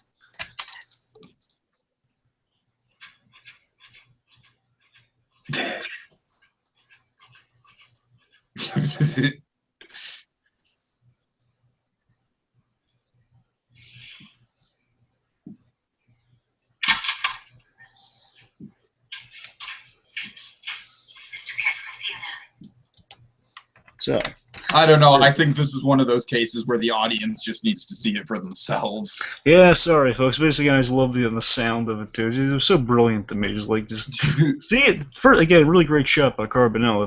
If it was him behind this, just seeing like that shot, like the leg going up and down as Romero's kind of looking at it, like he's just like he's kind of agitated just being there. Period. Like this is a bad idea. This is a bad. Really, Norma? Really, you're gonna do this? You're gonna do the restless leg thing? Come on! It's like he knows. Bring it up, woman. It's like, Norma, this is a bad idea. We should get out of here. You should let me handle this. But I promised you I'm going to be here. But just try not to wig me out at all. Because don't. Again, these guys are riding me this whole episode about being overstressed. You're not helping. These guys are probably going to try to kill me at some point this season. I got to be on my toes. You're not helping. Right. So again, it's a little adorable bit where she's like nervous or full of excitement with the leg going up and down. He just grabs the leg to get it to stop so he can think for a moment. It's really funny. And then again, this is our grand crown jewel of the episode. One of two crown jewels of the episode here. Sure. So this whole scene, just Paris just owning this scene before Norma does. Well, first of all, he offers them something. He does. Let me play that for you, folks, because again, it's a Nick Fordish scene if I've ever heard one. Monumental. This is Norma Bates. Can I get you guys anything? Coffee, Perrier, something stronger?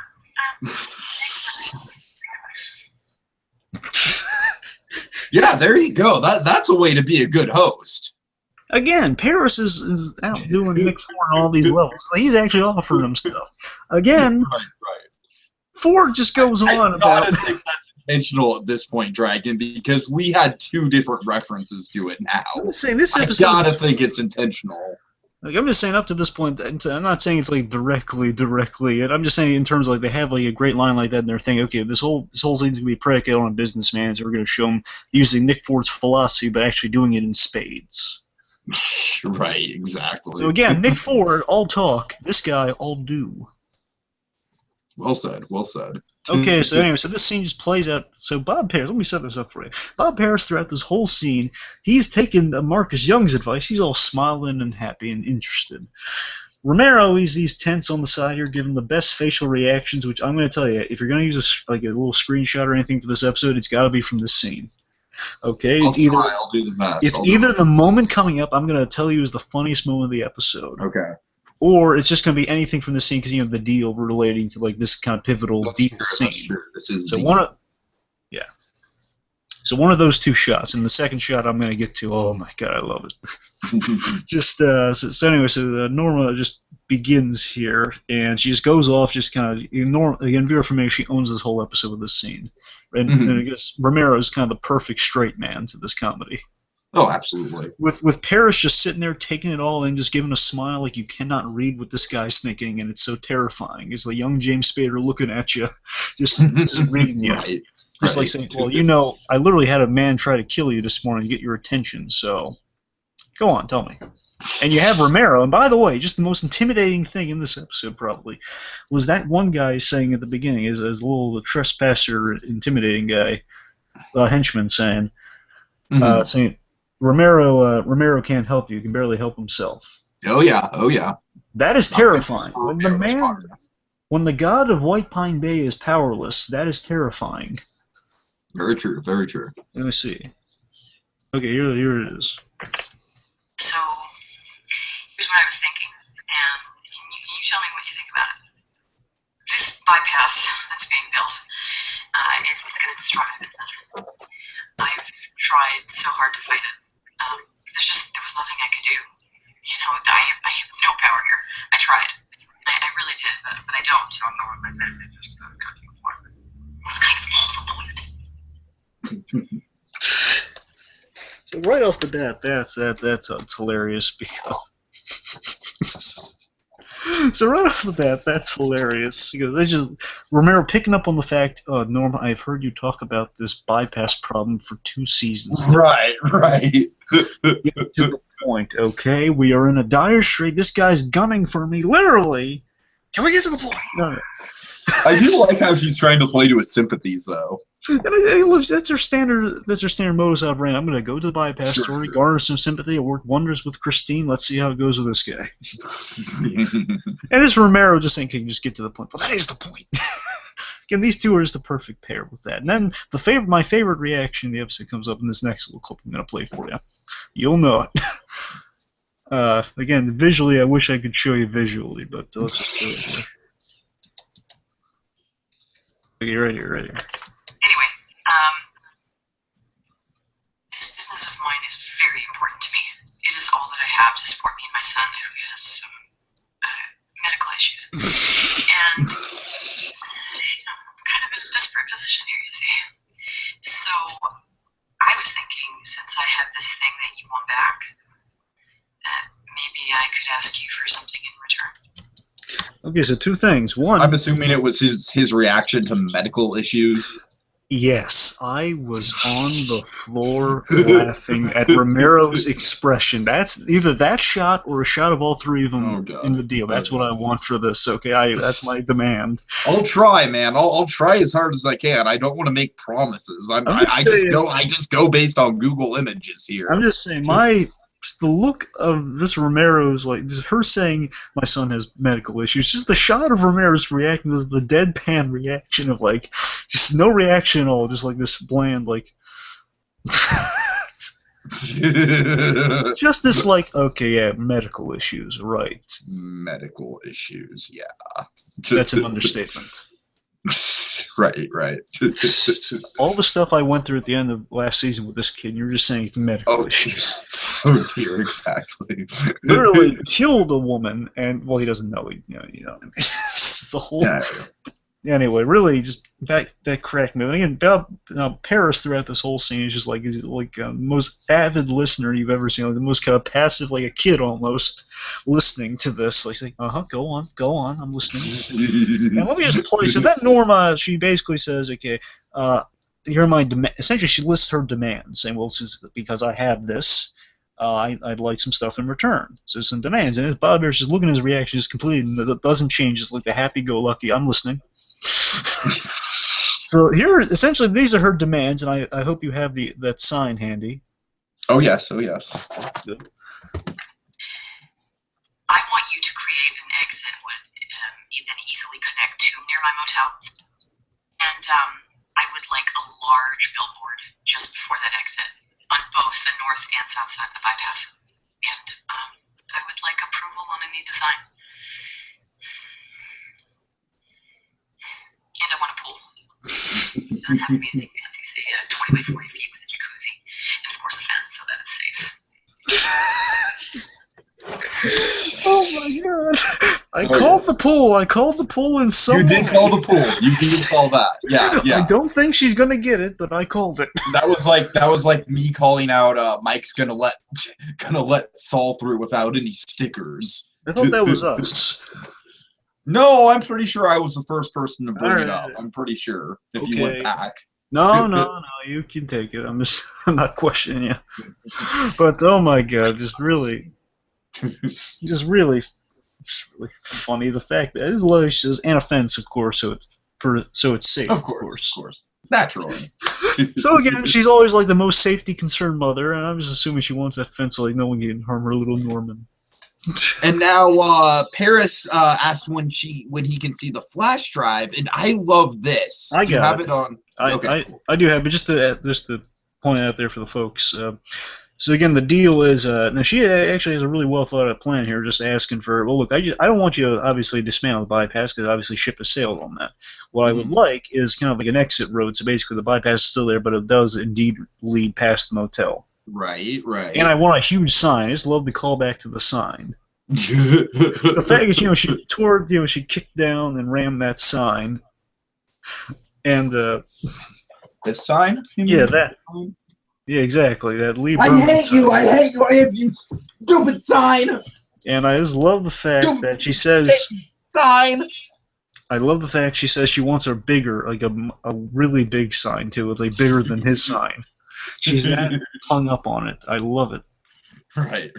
So then after Mr. Paris's reaction to this, after she's kind of had her spiel of her ask and whatnot, he asked about the physical flash drive and when would he get this back, and the response is, so I give you all of these things and you give me nothing. And then because you still have the flash drive, you could come back later and ask for more stuff. No, I'm telling you I won't. I'm making a deal with you. Okay, and I'll honor it if you do. So no more asks? No. Ever. which in itself is kind of like a fairy tale, cautionary tale sort of venue of like, hey, no more asks now. It's like a King Midas sort of situation brewing. Right. And then this moment happens, which is, again, get the other side of that sign ready, because I was really just pleased with this moment. Okay. Let me just play the happy ending here. Bob Harris's reaction to all these asks, and we're expecting like maybe Ramirez springing into action here or something. Nope. Mm-hmm. This happens. Again, our problem dog payoff here. Ka-ching. Okay, just play the damn clip. I've got. I have to hand it to you, Norma. You got me.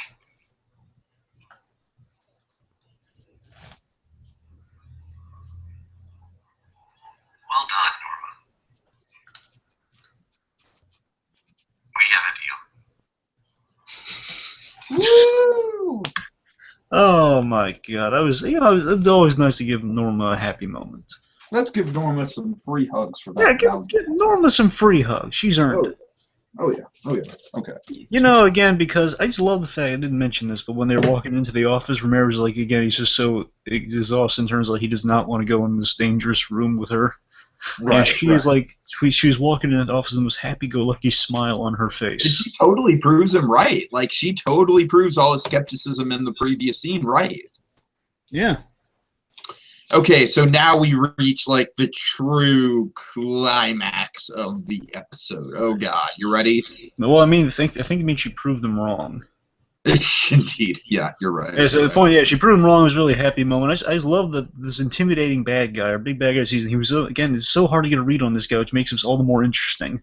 Just like looks at her, and he took it all in, and she's made some really good points, a really good kind of tight knit argument there, and he just says, "Well done, Norma," so sincerely. He does, yeah. He genuinely respects her, I think. We have a deal, and of course, think about it. The brilliant thing about that, Tiki, is that of course he respects her because this is the way he wants Romero to be, the way she is right now. There you go, right on. Just saying, like all this time, you could crack a smile now and again, Alex. Would it kill you? Come on, Alex. Yeah. You know what I mean? Come on, like you're gonna die at this rate of stress. And like she's actually playing ball. He loves the fact she's playing ball. It's funny because they used to play ball together. But yeah, you're actually playing ball. Okay, so then we have our big, after our little medical issues deal went on. Sorry, medical issues just cracks me up. Oh, God. Here's our big moment, which again, I have this moment here, but let's set it up. We got Dylan visiting Norman in the basement, doing his taxidermy and whatnot. What is Norman working on? Is it a coyote? I don't know, it's like a white furry thing. It's weird, right? I would just guess meerkat, but I don't know what it is. Obviously not meerkat, but it's a white, furry, long. It's like a humanoid looking thing. It's all the way it's stretched out. Yeah. I don't know. It's kind of unsettling, whatever it is. It is. We know he's going to be doing taxidermy on next episode, but we don't know what this one is. Yeah. Anyway, so Norman's working on something in the basement. Dylan comes down. And he's level. This scene is my favorite scene of the episode. As great as those hilarious scenes, where I think this is the most moving. This is the equivalent scene to that whole "You Got Me a Ticket" scene from season 2. Yeah, for sure. I agree. That's a good analogy. So basically, so Dylan says, "Okay, listen, Norma, I just want you to know I'm telling her tonight when she comes home. We're going to clear the air, everything. I'm going to tell her everything. And you'll see how it goes. I mean, she's probably going to yell and scream, so you're probably going to want to stay down here so you're out of harm's way and all that stuff." And, then Norman offers, "Well, listen, I'll help you in any way I can." This is, "No, Norman, I can't put you out like that." But no. Dylan, listen, I mean, I can't let you go through that alone. And then this moment happens, which just really warms my heart, this little mini speech here. It's not even a speech, just a mini moment from Norman Bates, which makes us love him even more. And the moment is this. I feel like this is partly my fault. There's something wrong with me. I wanted to destroy you because you were getting close to her, and I don't want to be that person. I hate that person. I'm a man now. Not her little boy, and I want to be a good man. I trust your judgment if you think this is the right thing to do. Thank you. Yeah, you're my brother. I want to be there for you. We're a family, we love each other, and we'll work through it. We'll help her work through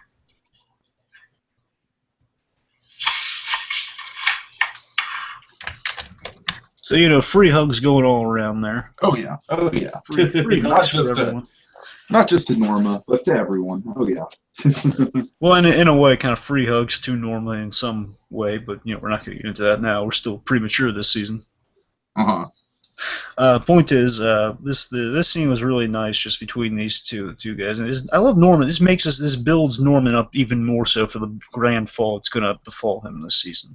Absolutely. Him saying it's like this whole season, the big question is like, is he going to be like season 5 Walter White or not? Like being at top of this game and whatnot. Obviously, he's not. Oh, I think in terms of like comparing it, I mean, obviously, I think season 5 is going to be or season 4 whenever they get around to.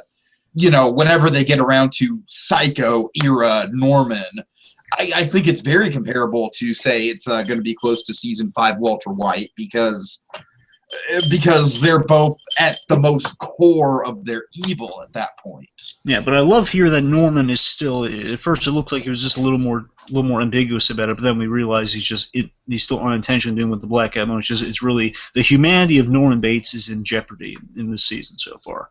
Sure. And it's like it's on its last legs. Like Norman's still there, but he's just leaning a little more towards the dark side. And this is like the little light side of Norman Bates that's left. I mean, overclouded by the darkness of his mother's blackouty influence, kind of creeping over him. It's that little sliver of Norman light that's just saying, "Look, I want to be a good man, like my brother. I want to be a good man. I don't want to be mother's little boy anymore. I don't want to be Peter Pan. I want to be a man.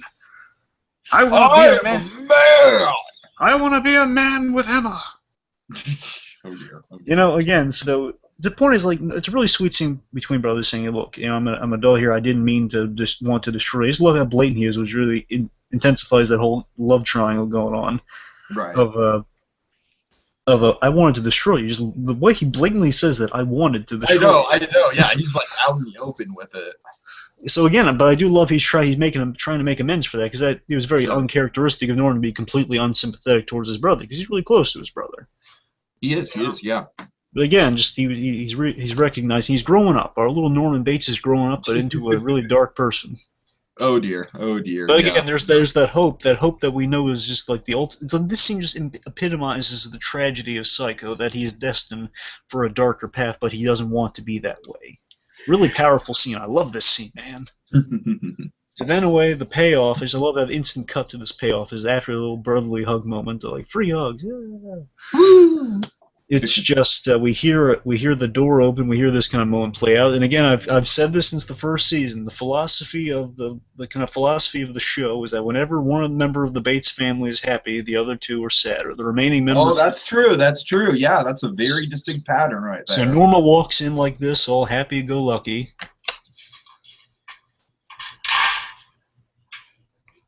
got a chicken. I'm gonna make a fry. I got a chicken. I love that. She's so enthusiastic about making dinner. Huh? No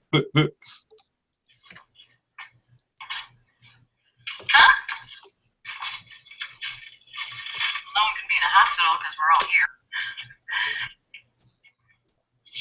Okay. I need to tell you something. What? Can you pause it really quick? Well, yeah, it's paused. Okay, I just want to point out with the whole hospital thing, I think that might be like unintentionally in poor taste considering Emma. I don't know. I'm saying, what if Emma was in the hospital? That'd be reason for them to be all serious and whatnot. Well, I mean, still the point is, like, as far as she's concerned, walking in there, well, no one's in trouble, are they? Yeah. Okay, yeah. That just kind of crossed my mind the second time I watched it. Like, wait a minute. I wouldn't. In the hospital. I wouldn't read into that. All right. Okay, I'm sorry. Keep going. Again, if you're a filmmaker, when she's so happy-go-lucky, I just love the shot of her walking in, just like the intervention waiting for her on the inside of the two Bates, looking grimmer than they've ever looked. Knowing this huge, and they know, again, the setup to this scene is amazing. It makes, basically, I think you just kind of summarized, this episode is all about build to expectation. Sure. That's what this whole episode's about. And of course, next episode's going to be the blow-up from that. Just the build here of they know the thing's going to absolutely crush their mother. There's no way to avoid that, but now they both know we have to tell her. They're ready to do it. They're supporting each other. We're going to lay the news on her. She walks in. What's wrong? So the most happy-go-lucky mother in the world. Saying, I just want to make chicken. Yeah, I just want to make some chicken, make some dinner. Yeah. And then the ball drops. I didn't record all the experience audio of like the explanation, but just more so the aftermath. But essentially, Dylan lays out the whole story for a pretty. Again, I love the build here. She does not respond. No dialogue. No response at all. It's like she has the best poker face. And yet, like, you don't get a read on her emotionally. It's like so subtle. Like, rewatching it, the reaction, you have to rewatch it a few times.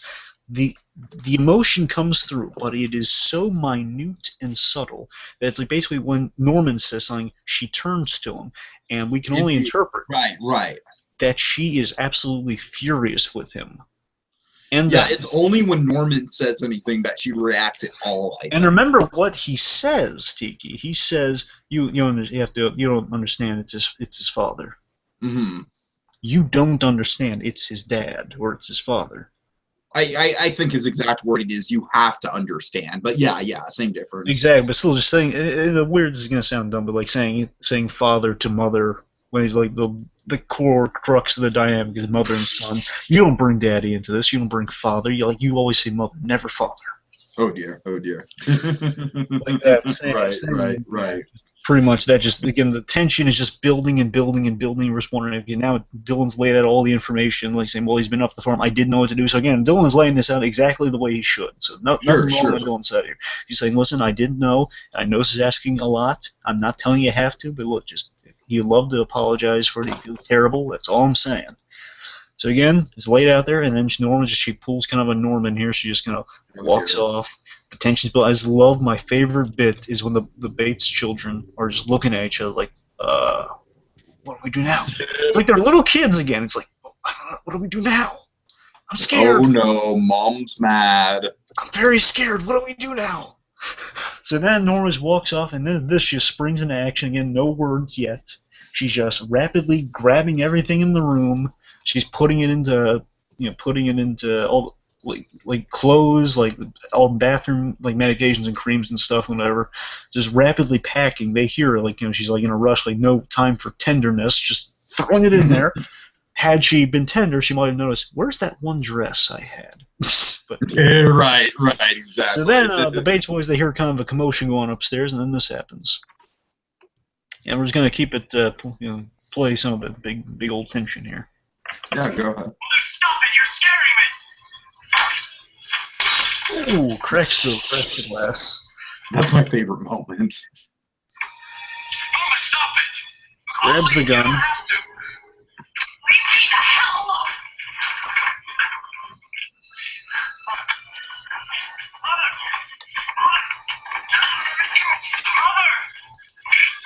Get off me!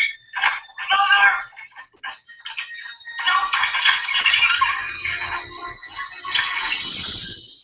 Walking down those long stairs. Let it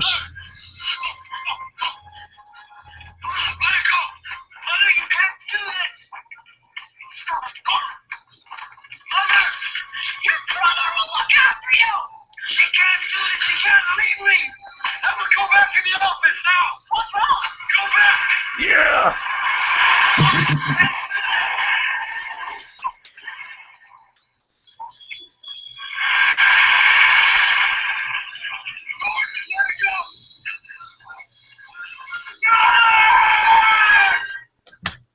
Oh, there it is. That's what we've been waiting for. That's the money shot right there. Again, I told you I looked at that promo. And I love that shot. It looked like no, but apparently it's mother. Mother! And just Dylan's like horrified reaction. And just Dylan's horrified reaction behind him, like, oh, this is not good. No. And yeah, we have Emma in there for a split second. I just love Emma just like a little insertion into the episode. Into the episode in the third act, just like I love just Dylan again being a young Bruce Wayne, just kind of barking the orders in the moment. Mm-hmm. It was a cool moment, just that moment of Emma, just go back in the office. Wait, what's wrong? Just back in the office. Right. Oh my God! It was again. That's why at the end of her little blog, she's saying, the Bates family's going through a lot right now. Sure. Oh boy. So, okay. Fantastic. Just all fantastic things right there. All right. So, hey, BlueDragonFive, guess what? What? We were going over an hour and a half on this video again. Okay, let's wrap it up quickly then. But one thing, quickly. You know what Dylan's reaction at the end of the day, after all this trauma, after all this tribulation, would be to Norman after they have a few moments to cool down before things heat up again? You know what the reaction would be after all of that? It would be this. I think I can guess.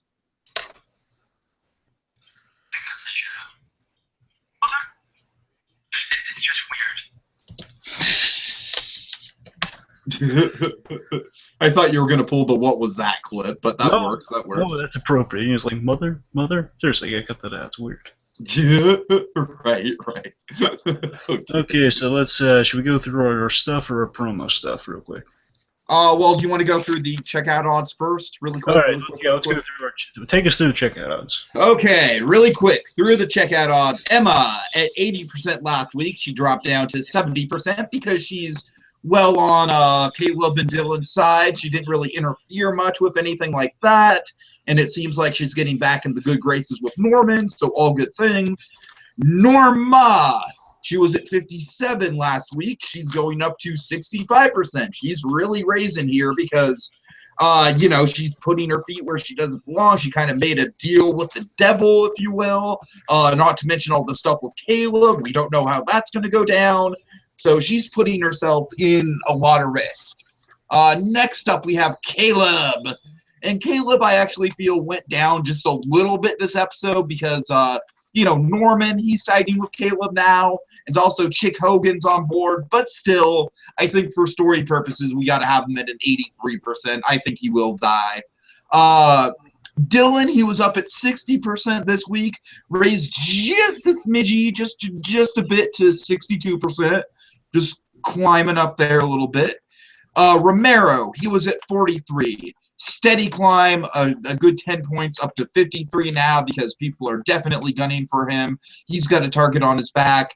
And finally, Cupcake Boy has entered the mix. Yeah.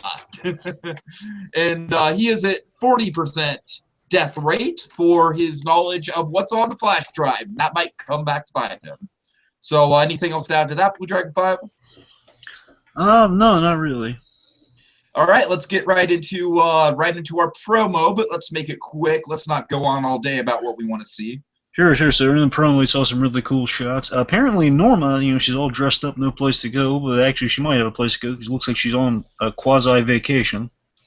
All right. I don't know, she's all dressed up in these white furs, and I'm noticing the fashion on this girl. She's Is she's it got rabbit furs?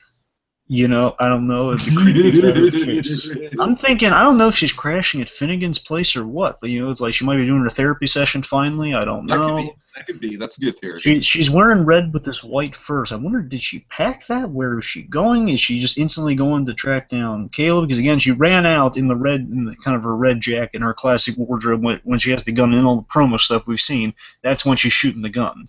And she has the gun because the last thing she did in this episode was grab that gun, which makes us think she's heading directly. The end of this episode led us to believe she's heading directly to find Caleb because she knows where he is. Because Dylan said he's in the farm. He's at the farm. Indeed. The idea is that she's heading there to kill him.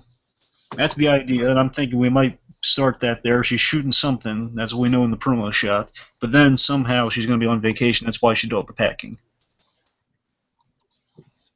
Okay. Let's see. Maybe not vacation, but she's on the run. She needs to get away from it all for a few days. Yeah, I think she definitely needs to kind of just take some time off. Just take a breather. I think it'd be good for everyone involved. Except for if that breather is going just straight to Caleb's and just blowing up the whole situation.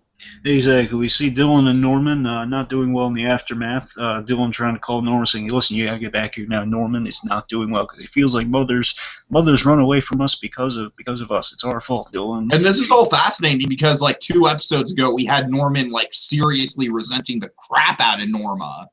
And now he's right back to what am I going to do without mother? And it's going to be that classic brotherly thing too. It's my fault. No, it's your fault too.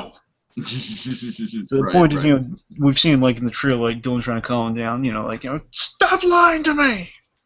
Yeah, throwing stuff. Oh boy, throwing stuff in the kitchen, not doing well. So Norman, he's really not taking this rejection well, and I assume Emma's going to also try to help coil him down there because we see he's really not doing good. He might be shifting into a lot of blackout mode next episode, or at least in the future episodes, because he's in the basement doing taxidermy, and he's really it looks like he's killing a live bird. It would appear. Oh God! Oh boy! Okay, we all know that's a major sign of a psychopath. Okay. I'm just saying because it's bleeding and stuff, it makes me think it's a live kill. And then he's Emma's waving her hand in front of his eyes, saying, well, "Norman's not snapping at what's with Norman." What is it with Norman? And speaking of that, last thing here, the biggest tease. The biggest thing is that Norman, he's in Norma's room and he's hallucinating, and he's either hallucinating or there's something decaying in that room because there are flies all over the place. Ooh, God. Speaking, this next episode is going to be called Norma Louise. So, anything to say about that? Oh, I think we're gonna get some flashbacks to childhood, or like You think Caleb so? and Think Caleb and so? Norma. Maybe some big Caleb stuff. All right, all I'm right. thinking definitely those two are gonna square off in some way. Caleb and Norma. Okay. They're gonna talk. Just to run through the last 4 episodes, we have The Last Supper in episode 7, Okay. The Pit, which I think is going to be very similar to The Box in episode 8, and then Crazy in episode 9, and then the one that I've been looking forward to all season, the one I'm super stoked for, The Psycho in episode 10. So we've got, we're halfway through. Do you think it's been a great first half of the season so far compared to the other first halves of seasons of Bates Motel? I don't know. I like all the first halves of the season, but this one's been really, really great. Yeah, I mean, I'd say as a whole, like, final thoughts on the episode, but just as the second or first half of the season as a whole, yeah, it's like, I feel like this is definitely the season where they really brought kind of the psycho stuff and the, and the creepy kind of love triangle stuff really full center. Like, we still have some dealings going on with, Bob Harris, he's in there.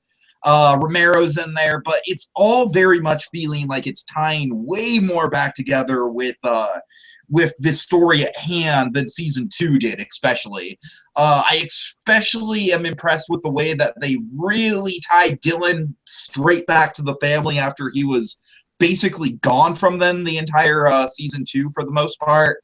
So yeah, I'm really looking forward to this next batch of episodes, and just hoping that this show ends out on a strong note. Apparently the ratings have been down, which is really a shame. Yeah. It's impossible. No, I'll tell you what not. it is. You know what? I'll tell you what it is. It's because A&E, they're not airing it enough. That's the reason. Yeah, ratings are down. Ratings are in the 1.90 for the most part, and season 2 it was usually in the 2.20 range. I'll tell you, it's because they're not, like, they should be airing it during the day again or something like that. Well, I mean, they do air the last week's episode at 8 o'clock. What they've done so far, because I'm guessing because they're still in the low amount of episodes range before it gets too big, they play them up to the new one, which is a good move. But still, I'm saying throughout the week, though, like before the night of the episode, they should play a little more throughout the week to get attendance up on that. Yeah, that'd be nice. All right. Well, that's just me. Howard, two quick thoughts to air out in terms of speculation. Just 2 thoughts. Sure. One, just my only worry is how they're going to fit Bradley into all this. They've been moving at a great pace. I agree. That I'm very concerned about that. That's my only worry, because right now, again, my best guess is she's going to show up at the Arcanum Club, but that's just a guess. That's actually a good guess, but we'll see where that goes. In terms of, like, with Emma's blog, perhaps, like, it seems from Emma's blog, this the opening of this episode, it seems like Nema is okay right now, but we'll see. Right. One last, here's my last thought. In terms of the Psycho, the episode title, if it's not Norman, you know who it might be? It might be Chick Hogan. Oh my God! I don't know. I think that's a reach. All right, enlighten us. Why is the Psycho Chick Hogan? I'm not saying it's ideal, because I'm saying, like, worst. I'm saying it's one of might be one of those fake. That'd be like some serious misleading titles right there. Yeah, I'm saying it might be the Psycho. I mean, come on. I'm not saying it's ideal. I'm just saying, like, it's one of it's a real thing in television. They might have, like, a mislead title, like, oh, you think it's going to be the classic Psycho, but no, it's going to be just a Psycho in the town. This is why we had the word "the" in front of it, not just Psycho. God. With the Psycho, we've seen in this episode for most certifiably a fact that Chick Hogan is insane, or he's really creepy. You want to hug it out, Dylan? You need to make that like a reoccurring sound clip. You want to hug it out? Bored jerky. But anyway, so, like, lastly, I guess overall thoughts on the episode before we go here. Just last kind of final thoughts. So again, this episode I thought was really good. Again, fantastic build. 5 and 6 are usually the most important episodes in the season. So 6, I'm really looking forward to 6 in terms of being the game changer and mapping out the rest of the season. We'll see. For sure.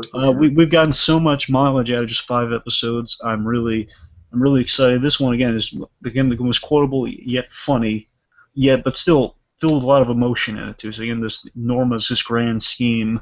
And just that really beautiful scene, and just basically the whole third act was fantastic. All right. So is that it? Yeah. All right. Well, I guess we've checked out of the Bates Motel for now, but see you once again when we check back in and talk to Mrs. Bates. Let's do.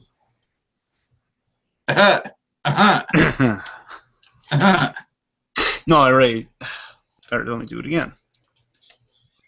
If you, Oh, sorry. Alright, dinner's ready. yeah, there we go. There we go. There we go. All right. All right. Yeah. See ya. Want a hug? Let's hug it out.